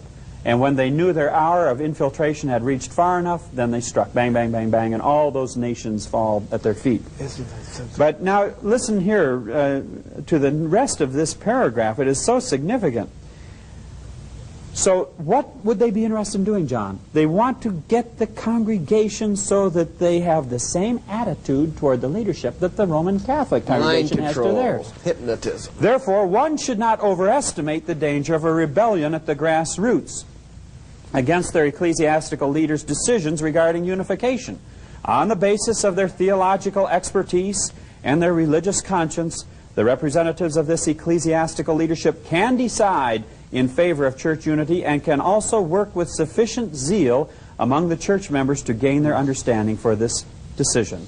So if a grassroots rebellion starts, all that has to happen is for the ecclesiastical leadership to be a little more zealous and use their expertise that the average person doesn't have to knit them into the fold as they go step by step. And I will say this, it is a step-staged process. Yes, we have seen that. Step-stage process. We have absolutely seen that. Now, a number of other significant things that Rayner brings out in this book, John, is that in the world church to be that the Jesuits envision, each church will keep its own structure. It's far more subtle than most people realize. Each church will keep its own structure and will have its own set of fundamental beliefs, but they will work together in an atmosphere of reconciled diversity. And they will ultimately be led to recognize the Petrine service of the papacy as being the guarantor of love and unity and orthodoxy. The ministries will be integrated by working together on the same kind of programs. And we're seeing that type of thing taking place on the local level in our church. Well, this is incredible stuff that you're showing us, and it's pretty heavy, you know, deep stuff. And our people are really going to have to probably watch these videos more than once. They're going to have to watch them over and over again. I get letters all the time from people who say, I've watched your NLP1 tape, 10 times. And if they have had to do that in order to absorb all the material that we have, I can just imagine how they're going to have to get these videos and watch them over and over and over again to really assimilate everything that we're dealing with here. Here is something that we just got in the mail. It's really something. This day of taping, this just came in the mail just this morning. I'll be very honest with you. I have not had much time to spend with it. I just thumbed through it quickly before taping.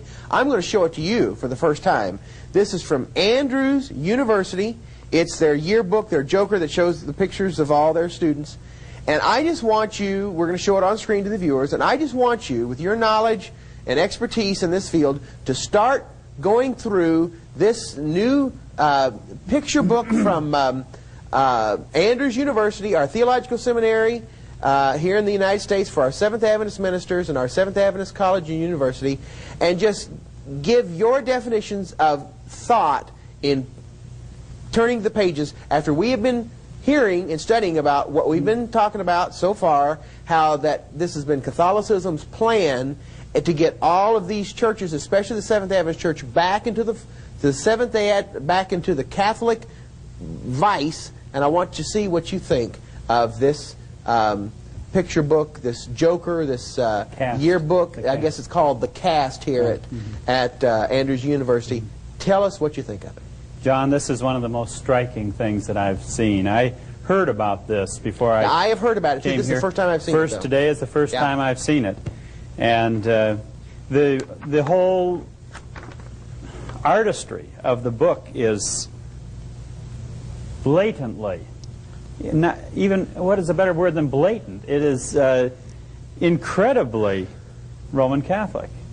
First of all, here right on the title page, we have the two fingers of the Pope, the papal sign that Ellen White utterly condemned. Yes. And then we have the picture of apparently the Virgin Mary. It's in the same posture as the Virgin Mary is characteristically pictured, with a halo. And then you go through a few pages of the pictures, and then you have another figure, medieval figure with a halo of sorts on the head, and you pass through some more pictures, and you have a monk with a shaven crown pondering with a halo around his head. Now, Bob, what would possess Andrews University to print this abomination? Well, you know what I think it is, John? I think it's the same thing that possessed Malachi Martin to write his book. They are so confident now that they are being bold. Blatant. Bold. The Roman Catholic plan for the takeover of this planet is not secret, stealthy thing anymore. No. It's open. It's right there in the open, just like Mein Kampf with Hitler. The next picture. This is, to me, probably one of the most startling ones in the book. Most offensive. And offensive. Look at the scantily clad aspect of Christ, and there is the pouring of water instead of the baptism. This is totally a Catholic method of paganism that is brought into the Christian church. Incidentally, that fits right in with the theme of coming together in the area of baptism. Yes. With the baptism, Eucharist, and ministry. Oh, what is that one? This one, here you have the papal sign again. You comment on that one, John, yourself. Rejoice with me, I have found my sheep. Look at the two fingers. Now, why I mean, do you think, Bob, do you think that the editors of this yearbook, who are students... But you have staff working on it. Oh, yeah, I understand. You have Andrew's staff. They cannot get... They can say, oh, well, the students did this. We didn't have anything to do with it. That is baloney. Do you think there's any way, though, that they could have done this innocently? Oh, no. I mean, it's a planned thing. That's all the artwork. All the artwork is of this character in this book. And coming along here, we have Catholic rendition of the Lord's Supper. You have the halos, and coming on further, here's a very striking one. At that time thy people shall be delivered, every one that shall be found written in the book. Daniel now, what is that 12:1. saying? That's saying that those Catholic people there, the monks, the priests, are part of God's people during the time of trouble, and these are the 144,000. The nuns, these are the ones that will be delivered.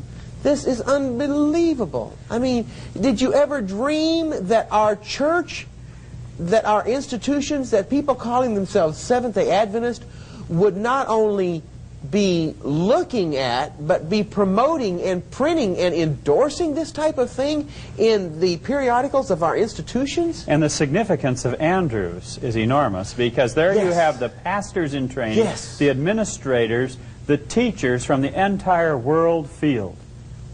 Here's one of a figure with the nun's neck piece that comes way up to the chin. And on the back is one of the most significant of all. Behold the man, it says, and there's a Catholic picture of Christ with the two-finger sign of the Pope with one hand, and in the other hand there's a crystal ball, which represents the union of spiritualism and the papacy. Yes. That printing from Andrews University is absolutely so significant that it just shows that everything we've been talking about thus far on this video is being promoted by our Seventh-day Adventist leadership, by our institutions, and even by our theological seminary that is training our ministers. Our people need to wonder no more why they are hearing what they are hearing from our Seventh-day Adventist pulpits. Our people need to wonder no more why they are hearing preached on Sabbath things they have never heard preached before, why they are reading in our periodicals things they have never seen in print from the Seventh-day Adventist Church before. They can understand now why there is such a diabolical persecution being organized against the independent ministries who are daring to stand up against this apostasy that is taking place in our church. I mean, our people, surely, by this time, anybody who is sincere, historic Adventist can see the mindset of our leadership and where this denomination is headed and who is in control of it. Absolutely. John, it is absolutely stunning and astounding. It's as if in some of the statements I have run across, and we want to look at some of them in a few minutes, it's as if we're following the script precisely that is laid out. An agenda, like you say, a script. It's like we're following a script. I can't think of a better definition for what it is. John, in this Karl Rayner's book of the Unity of the Churches, we have some very, very significant things which... What page are you on there? Well, it's the next to the last issue, John. Okay. In yours, it may be the last issue. It's like the Jesuits have planned all this, and we're following their pre-planned script. Well, I think that when we understand what the Jesuits are saying, and we compare it, it leads us to some very sober reflections. John, here on page 8, for example, there are a number of theses in this book, Unity of the Churches. What month is this? All right, this would be the October month. Okay, October 91? Right, 1991. Okay. The first thesis deals with the use of creeds. And I'd like to just comment on that for a minute, John, because when we responded to this baptism, Eucharist, and ministry document, you see all the churches are to respond to this. 186 churches. And the Seventh Adventist Church signed with that, right? We not only signed calling for the unity of the churches, but we sent in our official response, and that's in this book, Churches Respond to BEM, that's Baptism, Eucharist, and Ministry, Volume 2, the official response. And Seventh Adventist Church is listed in that official document? Who was the Seventh Adventist representative that signed this? The one on the Faith and Order Commission, I understand, Dr. Detterin. Dr. Ted. And he is, and isn't it amazing, he teaches at the Theological Seminary at Andrews, right? Oh, yes. Of course. Has for decades. Absolutely. John, I first came across the fact that we had responded from this book, Baptism, Eucharist, and Ministry, 1982 to 1990, Report on the Process and Responses. You see, it's a process of convergence. And all the churches are responding and discussing what they agree with, what they disagree with, how they react to this statement. But yet if you ask any of our church officials if any of this stuff is going on, they will lie to our people. They lie to our people and say, no, oh no, we're having nothing to do with this. This is not going on. And here, these publications that you and your research have just gone to the public bookstores and libraries and found, it lists us, and we find out, and our people are waking up to the fact that our denominational leadership has been involved in this for years. Right. Oh, for decades. And our people have been lied to by our leadership. For decades. It's been going on behind the scenes. Now, I first stumbled on the fact that we had made a response from this book on the process and responses of the churches. And here it lists a number of categories of churches that responded, and it says some communions have adopted one common response: Roman Catholic Church, Salvation Army, and Seventh-day Adventists. And the report that was drawn up for the Roman Catholic Church was prepared by the Secretariat for Promoting Christian Unity in collaboration. Incidentally, the Secretariat for Promoting Christian Unity sits with us on the World Confessional Families, or Christian World Communions now. It was prepared by them in collaboration with the Congregation for the Doctrine of the Faith. That's the modern term for the Holy Office of the Inquisition. So they responded, we responded.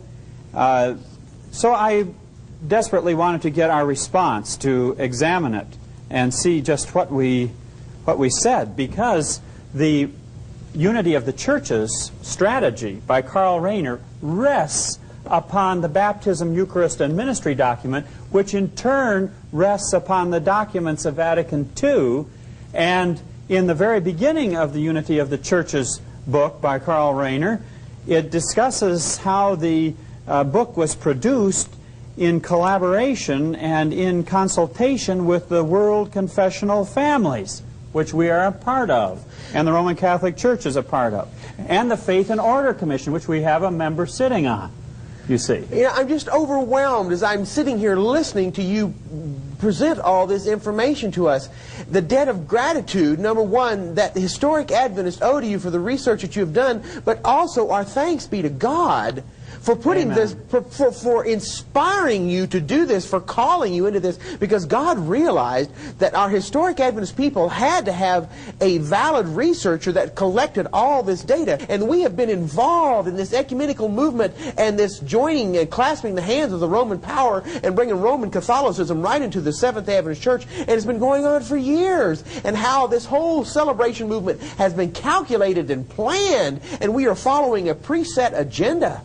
I even had, just a few days ago, a couple sent me a tape of a sermon that was preached in their church, along with the transcript of the tape, in which the pastor told the congregation that Catholic means universal. Therefore, you are Catholic Adventists.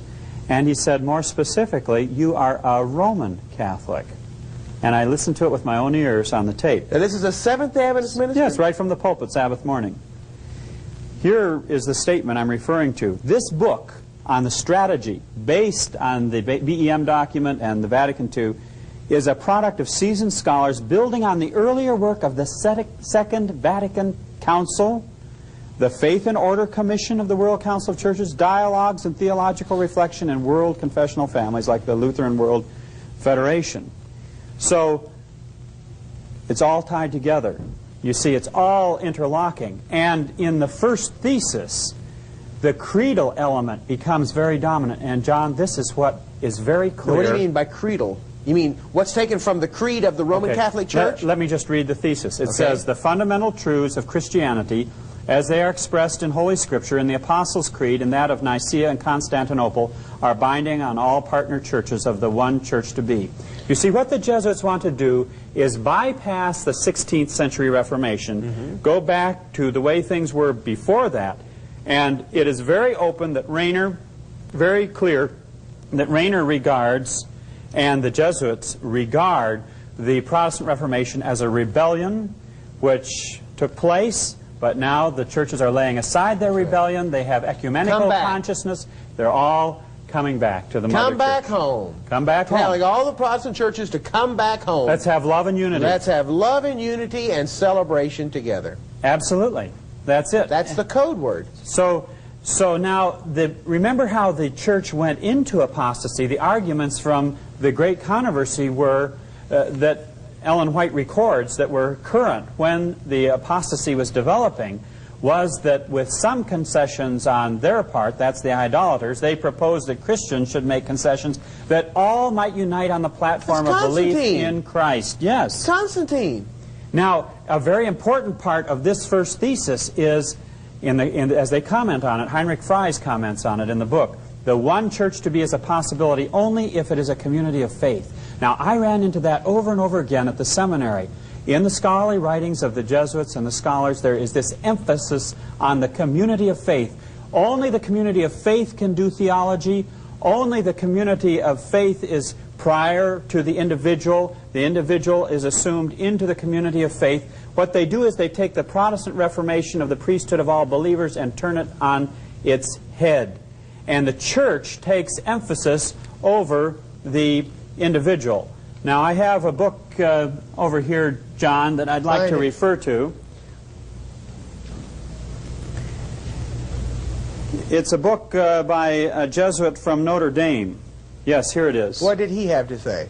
This is Mackenzie from Notre Dame, and he goes in some detail at the beginning of this book to describe the fact that the church community has priority over the individual.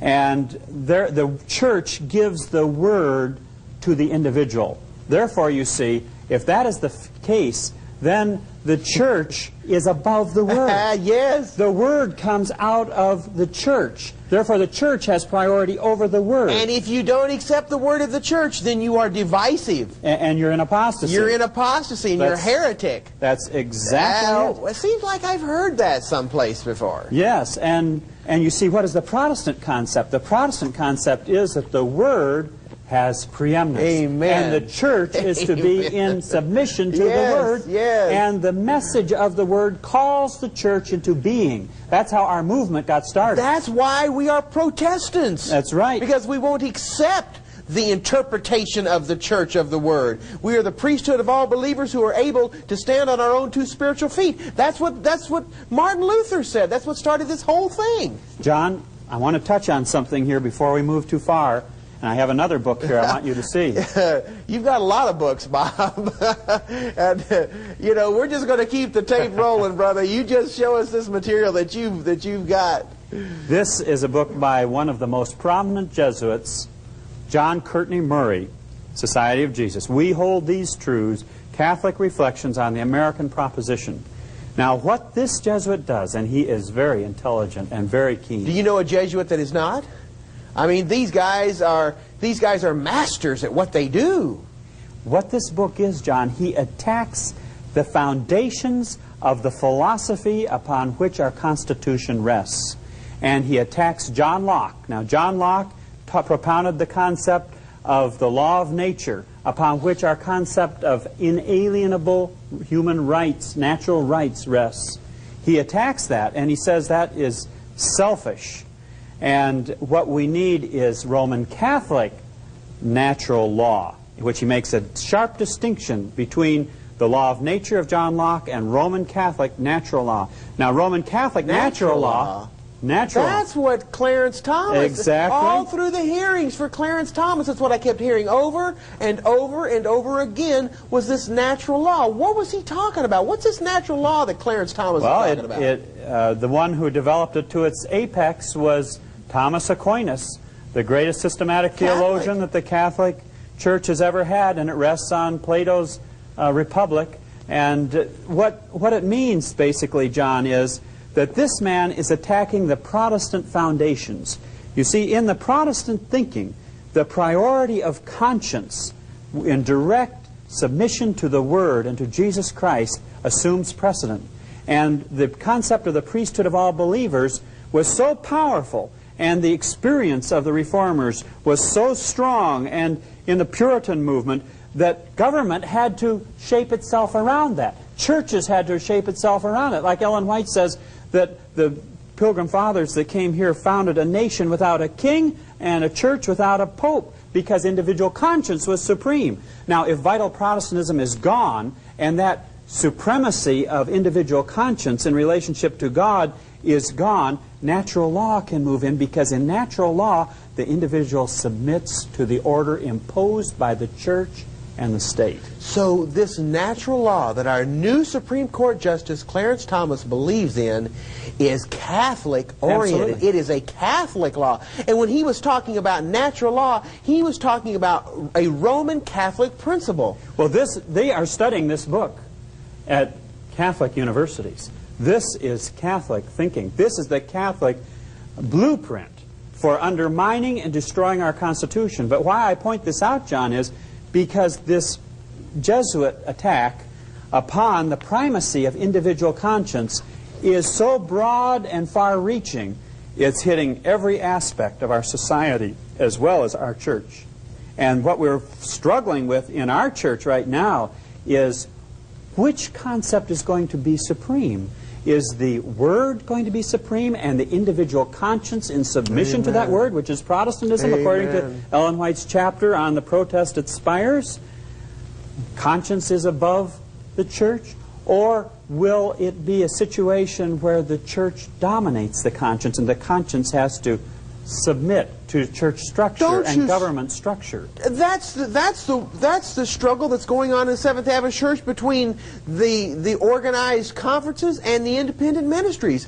And the independent ministries are pleading with our people to please read and study on their own. It's the Protestant concept of doing your own reading and researching and standing on your own spiritual feet. And the conference is saying, just trust us, stay with the conference. The church is going through, and the church is the conference. The conference is the church, and just trust us. And if you need to know anything, it'll come out in the Union paper or in the Adventist Review. Just trust. I see now. It is the struggle between Protestantism and Roman Catholicism taking place right now in our the church. Seventh Adventist Church, and that's the struggle between the independent ministries and the conference. Is the principle of Protestantism versus Catholicism. Exactly. You realize that in as long as we've been in this struggle, that that I have never realized that it was Protestantism versus Catholicism. I mean, it may seem elementary and simple to you, but I will have to be totally honest with you that this is the first time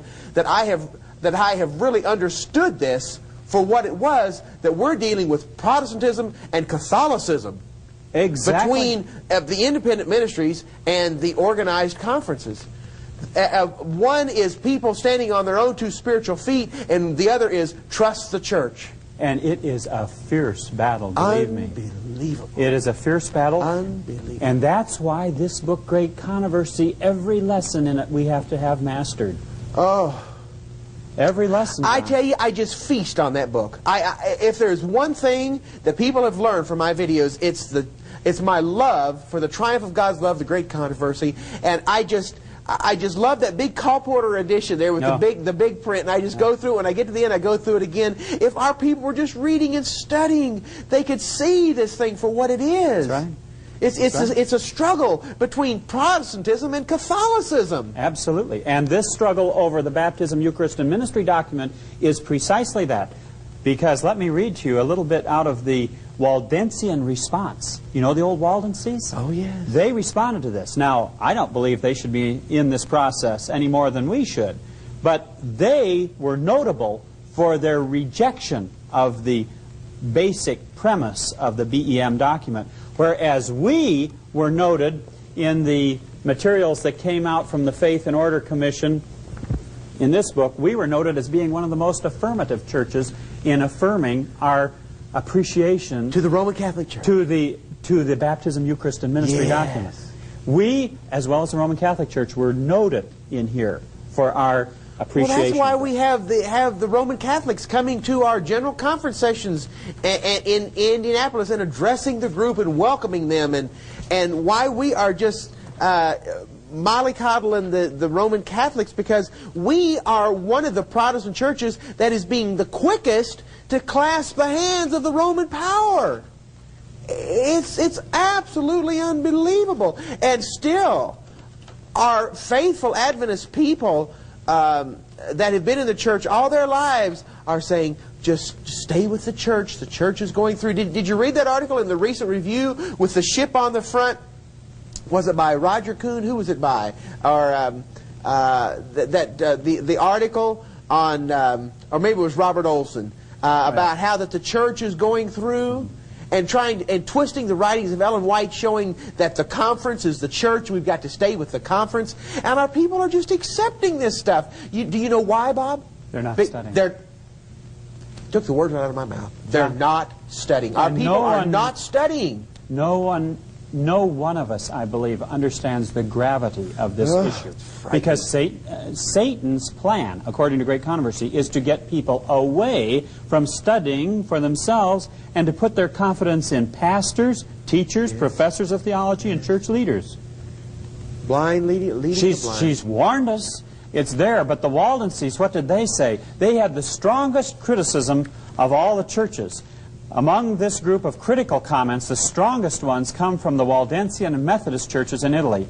Their synod points out, together with differentiations and affirmative remarks, that BEM, quote, indicates a convergence in a sacramental and clerical direction, that's what we're talking about, which is opposite to the direction in which the gospel calls the church in its witness in the world, and that, quote, this ecumenical document centers the faith, communion, and Christian witness not on God and the gospel, but rather on the church as a sacred structure that has and gives guarantees of the Spirit's activities through a caste endowed with priestly powers, mediatorial, and representing the divine. And that is exactly the struggle that we're in now. Bob, you keep referring to this BEM volume. Okay, this is volume 6. That has the Roman Catholic response in it. Now this has the Seventh-day Adventist response in it. Okay, now all these... Why? I just realized they all have these 3 wavy lines all the way. What are these... Do you think there's any significance to these 3 wavy lines on all these? Now these are the responses... The responses of the churches to the document. Of the churches to Vatican II? Well, in essence, that's what it boils down to, because the Baptism, Eucharist, and Ministry document rests on that. This is printed by the World Council of Churches. This is printed by the World Council of Churches. Right. Do you think there's any significance to these three wavy lines on all of these BEM documents? What do you see in it, John? I see something that very closely looks like our new ingathering brochure. Is that right? There are three wavy lines almost in all the artwork on every page of the new ingathering brochure to be used for this year's ingathering campaign. There are three wavy lines.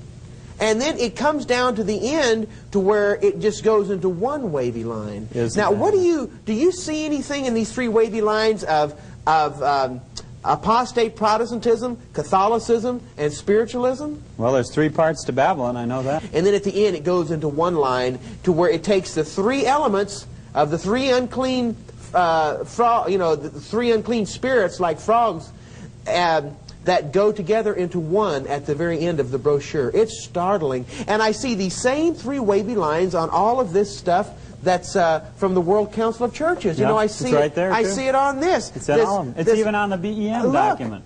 Is this the first time that you've noticed this? I didn't. It didn't register with me about the three lines on every one of them. Have you seen our ingathering brochure? No, I haven't. Oh, you haven't. So I'm telling you about this for the first time. That's right. We're both learning today. I'm noticing that on all of these books we've got these three wavy lines on all of them. And this is exactly the three wavy lines that are in the new Seventh-day Adventist ingathering brochure. And it represents apostate Protestantism, Catholicism, and spiritualism, and they're all coming together. You know, this is just incredible stuff, Bob. John, you know, what led us into all of this was the fact that as I breezed quickly through the Seventh-day Adventist response here, I underlined and made notes where we referred to the fundamental beliefs, because the first part, the very first thesis of the strategy for bringing all the churches together, the Jesuit strategy, is this matter of a creed in the community of faith. Incidentally, there was a recent editorial in the Review that strongly supported this concept of the community of faith and opposed the idea that anyone could develop theology in isolation, like Noah or Elijah or Moses, you know, or anything like this.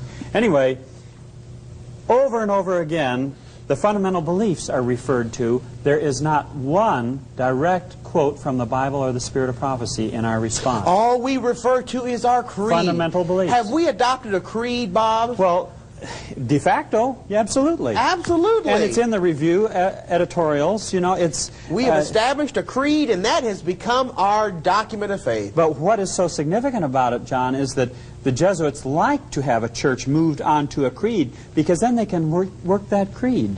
And the creed can change and evolve into bringing all the churches back together. Does our church manual change? You better believe it does. To the whims of the conference brethren, they change it. I will say that they did a rather strict analysis in comparison to our fundamental beliefs, and they did even make the comment here that the BEM document is too Catholic in intent, but I would emphasize that there is always a staged development in the process. And you see, this crucial fact for me is that it's resting on a creed now. Our response to this. First of all, we shouldn't be in the process of ecumenism at all. Second of all, the fact that we are now resting our case on a creed, which is changing steadily. I just thought of something, Bob. I'm not trying to change the subject. I just thought of something, and I want to comment on it. Do you realize what you are opening yourself up to, coming here to Prophecy Countdown and appearing in this video with me? They have absolutely unleashed the demons of hell upon me in this ministry. Every type of diabolical smear tactic that they possibly can use against me, they have used, and are continuing, and it is intensifying daily. They have disfellowshipped me personally. They have disbanded my church. They have done every form of persecution that is legal thus far.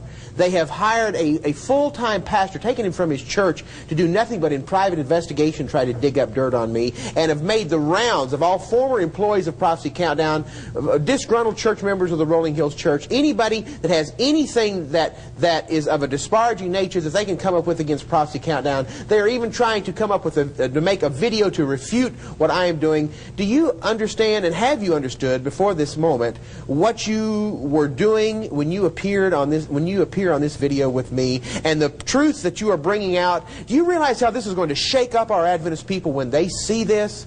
I mean, and from what I understand from you, Bob, the tactics that they are using against me to discredit me in this ministry and trying to crush what I am doing and to stop this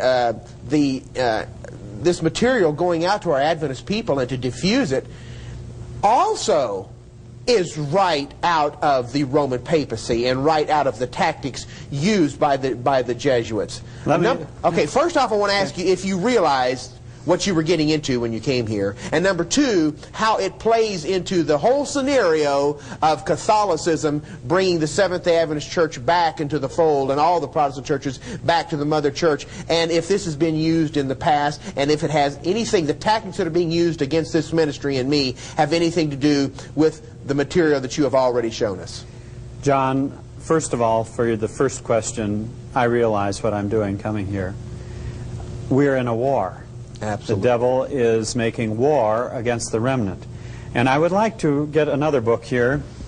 Bob, go ahead and bring as many books as you need over. If we need to move some of these off, we will. Well, first of all, John, the subject of rumor is an interesting one. In the Inquisition, popular rumor was used as the basis for apprehending people and dragging them into the Inquisition. The use of rumor and propaganda was used against Martin Luther. And I'd like to just bring you something from Daubigny's History of the Reformation. Oh, Ellen here. White loved that book, didn't she? Yes, she and James would read it for hours every Sabbath afternoon. So they use these same tactics against Martin Luther. Well, that makes me feel better. Well, here's the situation. You know, Staupitz introduced Luther to Christ. Yes, right. He's the one that brought him into... But now, as the heat came upon Martin Luther, something happened to Staupitz. Some of his friends seem inclined to retrace their steps. Staupitz, whom he designated his father, appeared shaken. The Pope had accused him, and Staupitz had declared his willingness to submit to the decision of His Holiness. "I fear," wrote Luther to him, "that by accepting the Pope for judge, you seem to reject me and the doctrines I have maintained. If Christ loves you, he will constrain you to recall your letter. Christ is condemned, stripped, and blasphemed. This is a time not to fear, but to raise the voice. For this reason, while you exhort me to be humble, I exhort you to be proud. For you have too much humility, as I have too much pride. The world may call me proud, covetous, an adulterer, a murderer, anti-pope, one who is guilty of every crime." So it all came in on him. They accused him of all those things. "What matters it, provided I am not reproached with having wickedly kept silence at the moment our Lord said with sorrow, I looked on my right hand and beheld, but there was no man that would know me. The word of Jesus Christ is a word not of peace, but of the sword. If you will not follow Jesus Christ, I will walk alone, will advance alone, and alone I will carry the fortress." And so Luther recognized that he was in a battle. They used propaganda warfare of rumor against him to try to destroy him. In fact, a lot of Daubigny is occupied with that. It's an old tactic. Go ahead, John. Well, that is incredible that this man that was responsible for bending Martin Luther's early relationship with the Lord and establishing Martin Luther in the faith eventually turned against him, said he had gone too far, accused him of all these treacherous deeds, and went heading back towards Rome. Can I identify with that? Wow! I mean, that has happened to me. I mean, men who I fellowshipped with at one time and were very close to have now turned against me and accused me of the very things that they accused Martin Luther of, and have headed back towards Rome and say that I have gone too far. I'll have to be honest with you, I can really identify with that. Well, John, another thing, Martin Luther was accused of dividing the church at the very time when it needed to be unified. The Turks were banging at the gates of Vienna. They had swept across North Africa and up into Spain. They were threatening the very existence of Christendom. And people came to Luther and they said, "What are you doing splitting the church with your doctrine at this very critical hour when we need church unity above all else?" Boy. And Martin Luther said, "Our safety lies in obedience to the Word." Amen. And you know, it was the same with the Waldenses. I have a tract at home in which the Roman Catholic Church accused the Waldenses of being opposed to church unity.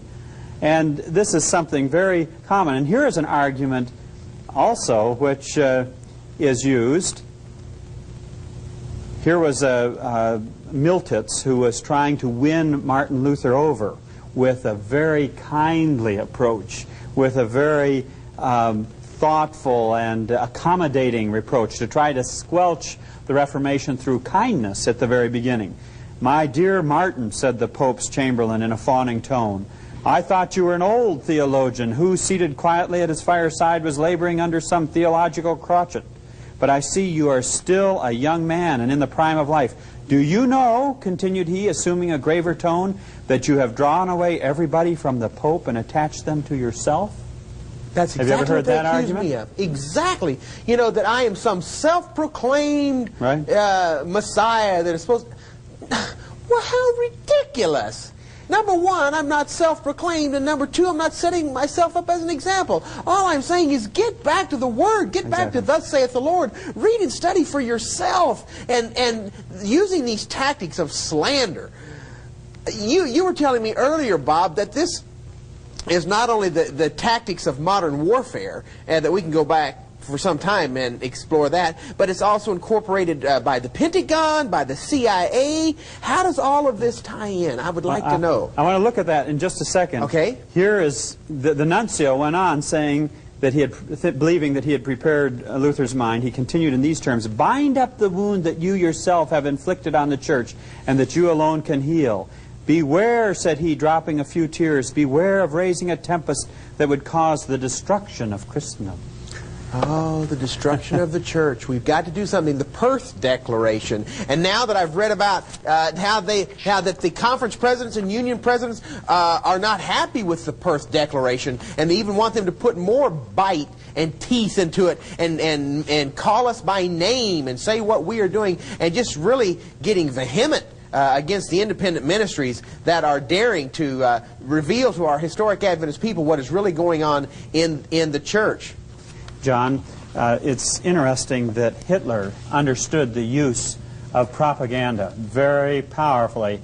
In fact, from the time of Marx and Engels on, in modern strategy, in the study of modern strategy, warfare is conceived of, first of all, as being diplomatic. That's like what the nuncio was doing with Luther. Diplomatic, ideological warfare, propaganda warfare, economic warfare, and military is only at the last resort. You can even look at the Kuwait War for that. Sure. But here's what Hitler said. He said, "The place of artillery preparation for frontal attack will in the future be taken by revolutionary propaganda," he explained.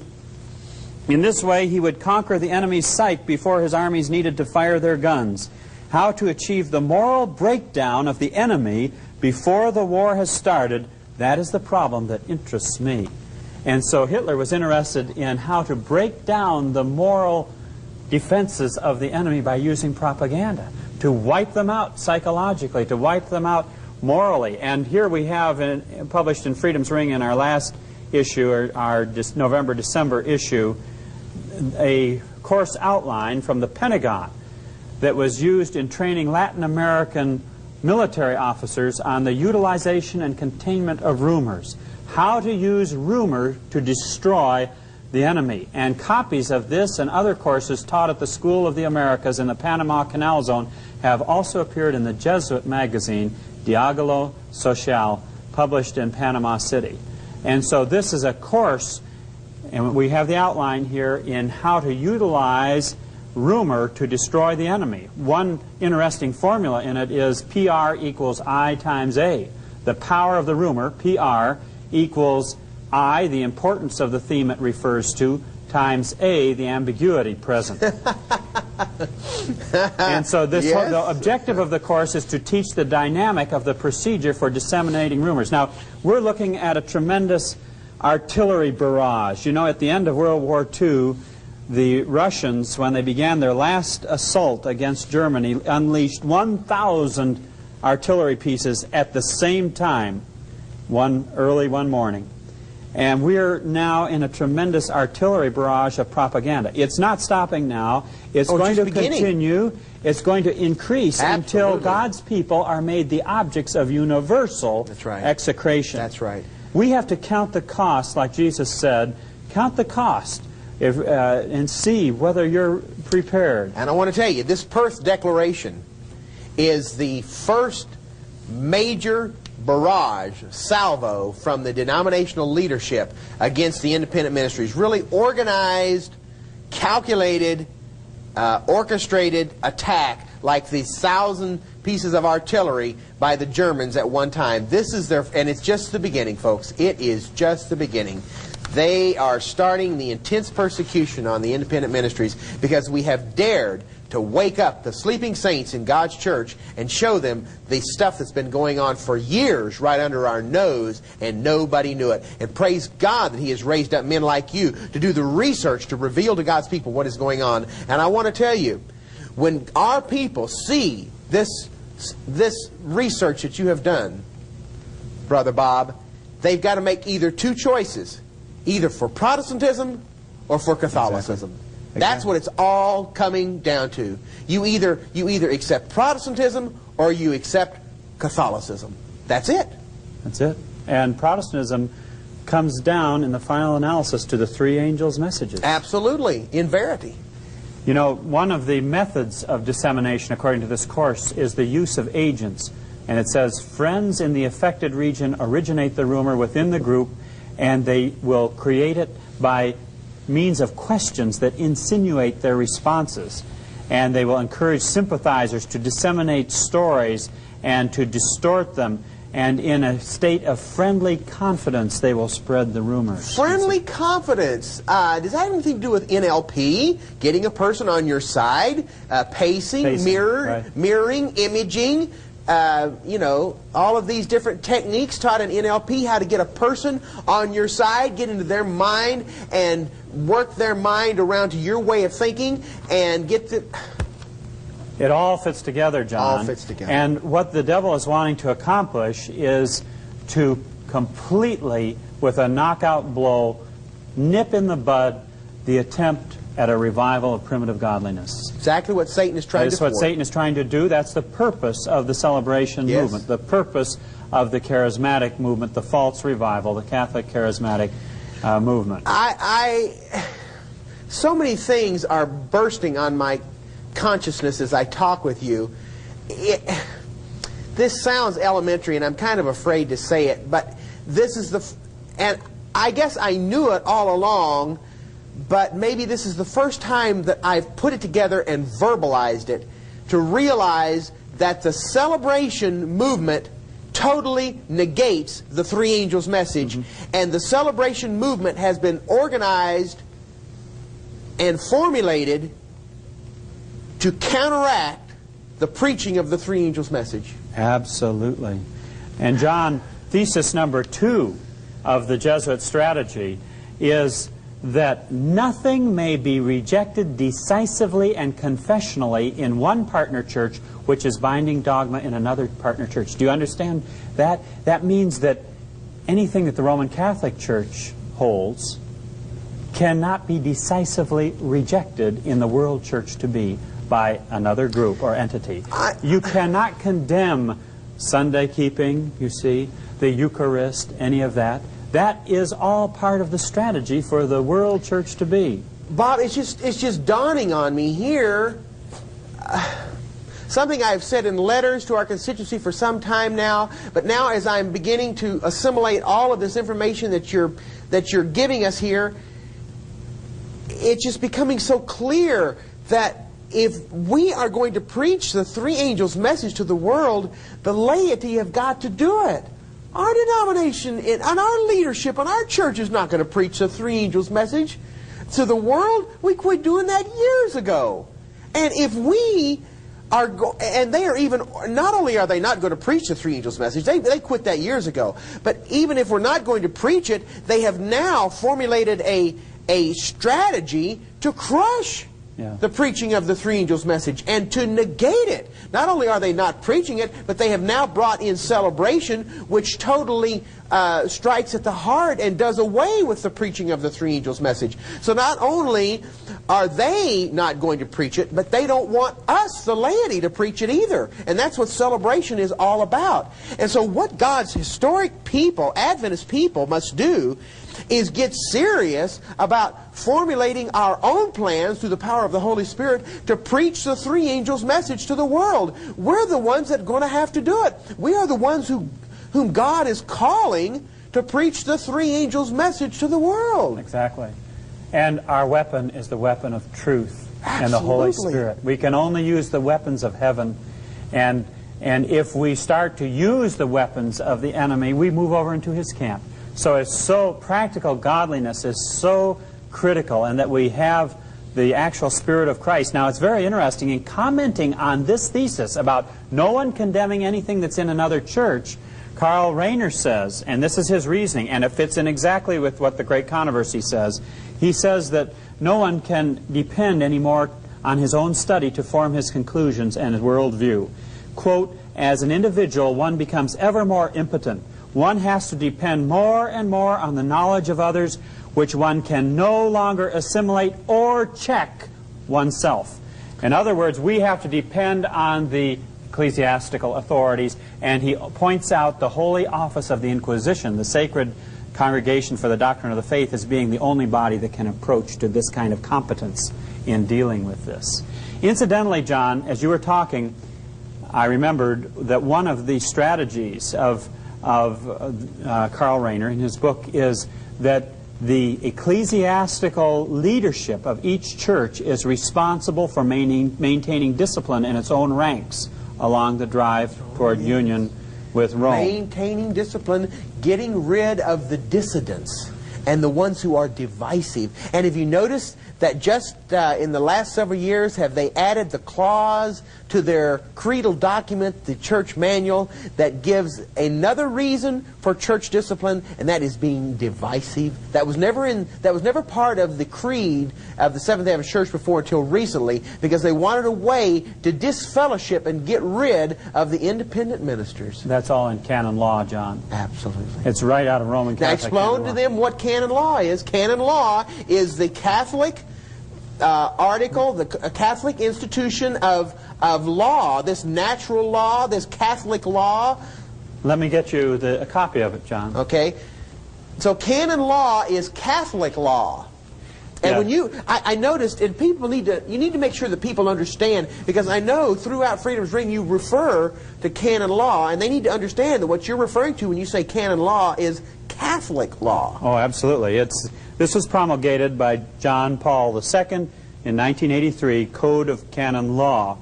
And in this book, at the back you have the sequence for trials under canon law. Now that's a whole other subject, John, which I hope if we have time we can get into.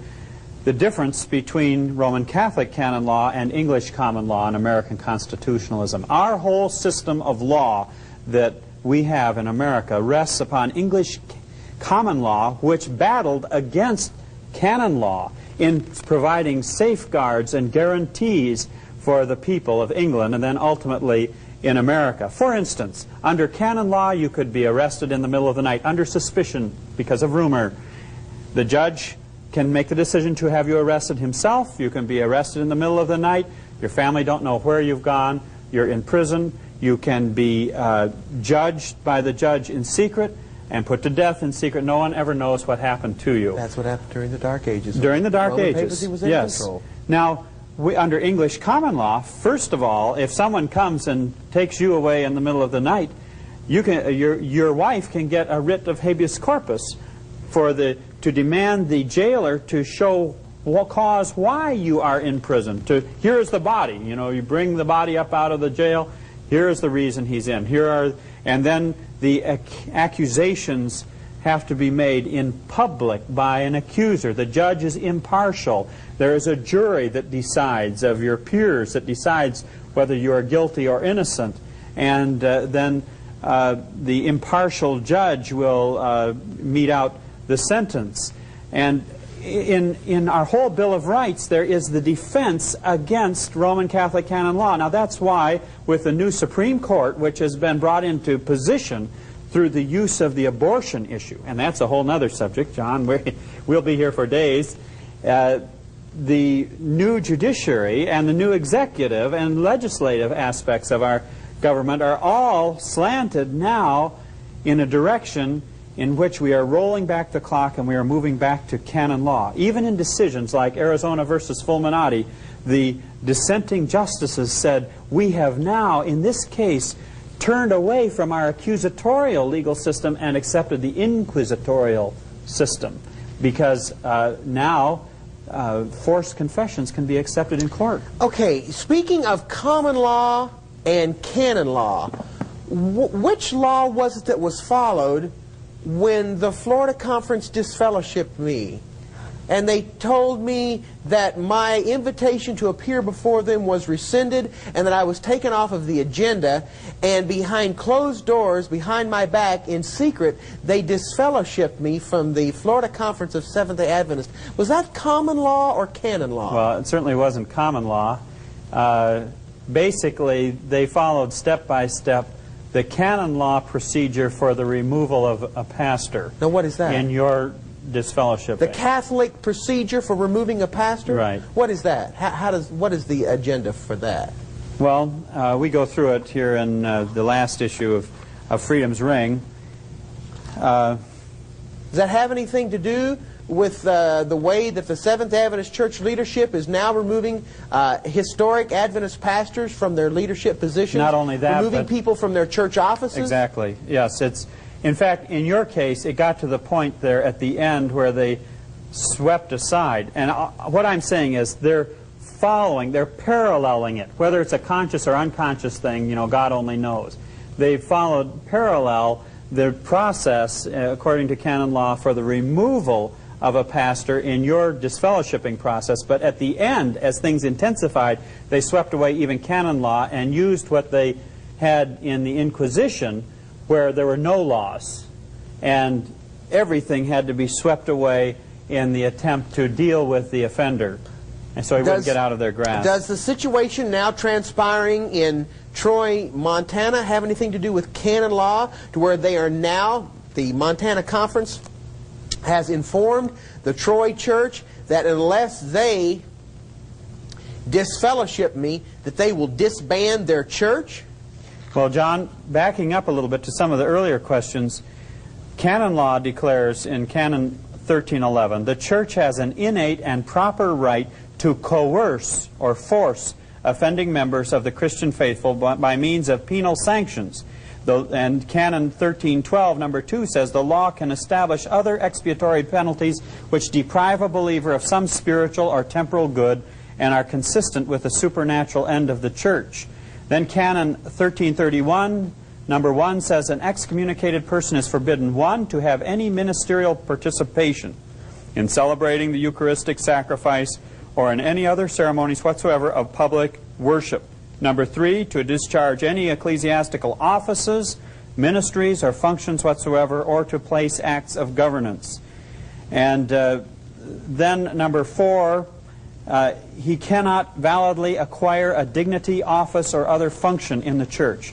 Then in the area of controlling revenue, number 5, he cannot appropriate the revenues from any dignity. Have you noticed revenue is a big issue? Oh, that's the big thing, of course. Office. That's why that tithe booklet was in the recent Adventist Review. Any dignity, office, function, or pension in the church. Canon 1333, number 4, a suspension forbidding one to collect revenues, stipends, pensions, or any other such thing. And then there are punishments for violating unity, you see. Offenses against religion and the unity of the church. Canon 1364, number 1. With due regard for Canon 194, number 1, number 2, an apostate from the faith, a heretic, or a schismatic incurs automatic excommunication. So you see, if you are a heretic or a schismatic, you incur automatic excommunication. Number 2, if long-lasting contumacy, in other words, lack of submission, or the seriousness of scandal warrants it, other penalties can be added, including dismissal from the clerical state. Canon 1369, a person who uses a public show or speech, published writings, or other media of social communication to blaspheme, seriously damage good morals, express wrongs against religion or against the church, or stir up hatred or contempt against religion or the church, is to be punished with a just penalty. Now, it's interesting that the early Christians were called haters of the human race. Yes. Tacitus records that for us in his Annals. How the reason the people were burned for in the time of Nero was because the population regarded them as being haters of the human race. So what we're moving into at the end of time is a situation where the unregenerate mind is going to look upon the faithful as being haters and not going along with love and unity.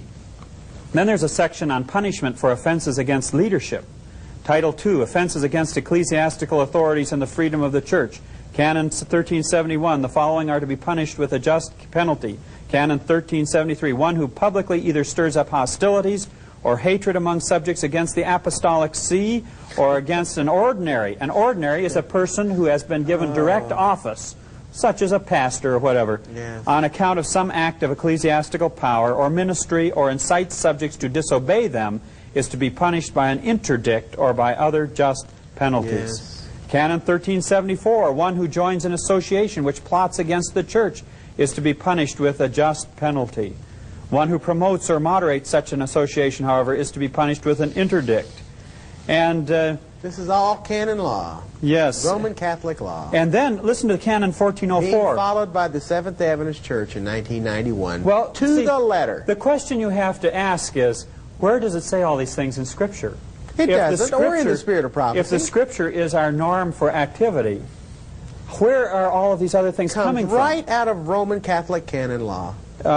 Listen to this one, Canon 1404. The first see is judged by no one. That's like the Pope is Robert judged by no one. The Adventist Pope is judged by no one. The manner of procedure in removing pastors, Canon 1740, when the ministry of any pastor has become detrimental, or at least ineffective for any reason, he can be removed from the parish by the diocesan bishop. Canon 1741, the reasons for which a pastor can be legitimately removed from his parish are especially the following. Number 1, a way of acting which is gravely detrimental or disturbing to the ecclesial community. So if a pastor acts in such a way that the rest of the ecclesiastical community is disturbed by him, that's justification for removing him from his parish. Like showing all the pastors that have been trained in hypnosis. Right, sure. Canon 1742. This canon requires the bishop to paternally persuade the pastor to resign the pastorate within a period of 15 days after he has explained for validity the reason and arguments for removal. Canon 1744, number 1, if the pastor hasn't answered within the aforementioned time period, the bishop is to repeat the invitation, extending the available time. Number 2, if the bishop has the proof that the pastor's received the second invitation but hasn't responded, and if the pastor refuses to sign, giving no reason, the bishop is to issue the decree of removal. And Canon 1745, if the pastor opposes the cause alleged for removal and its reasons, the bishop is to, number 1, invite the pastor to organize his challenges to removal in a written report, having inspected the acts, and also to offer proofs to the contrary if he has any. Number 2, consider the matter with the same pastors in committee, that is. Number 3, determine whether or not the pastor must be removed and promptly issue a decree on the matter. Now, there was a decree, I think you're probably aware, John, that was issued regarding your disfellowshipping that went out across the nation.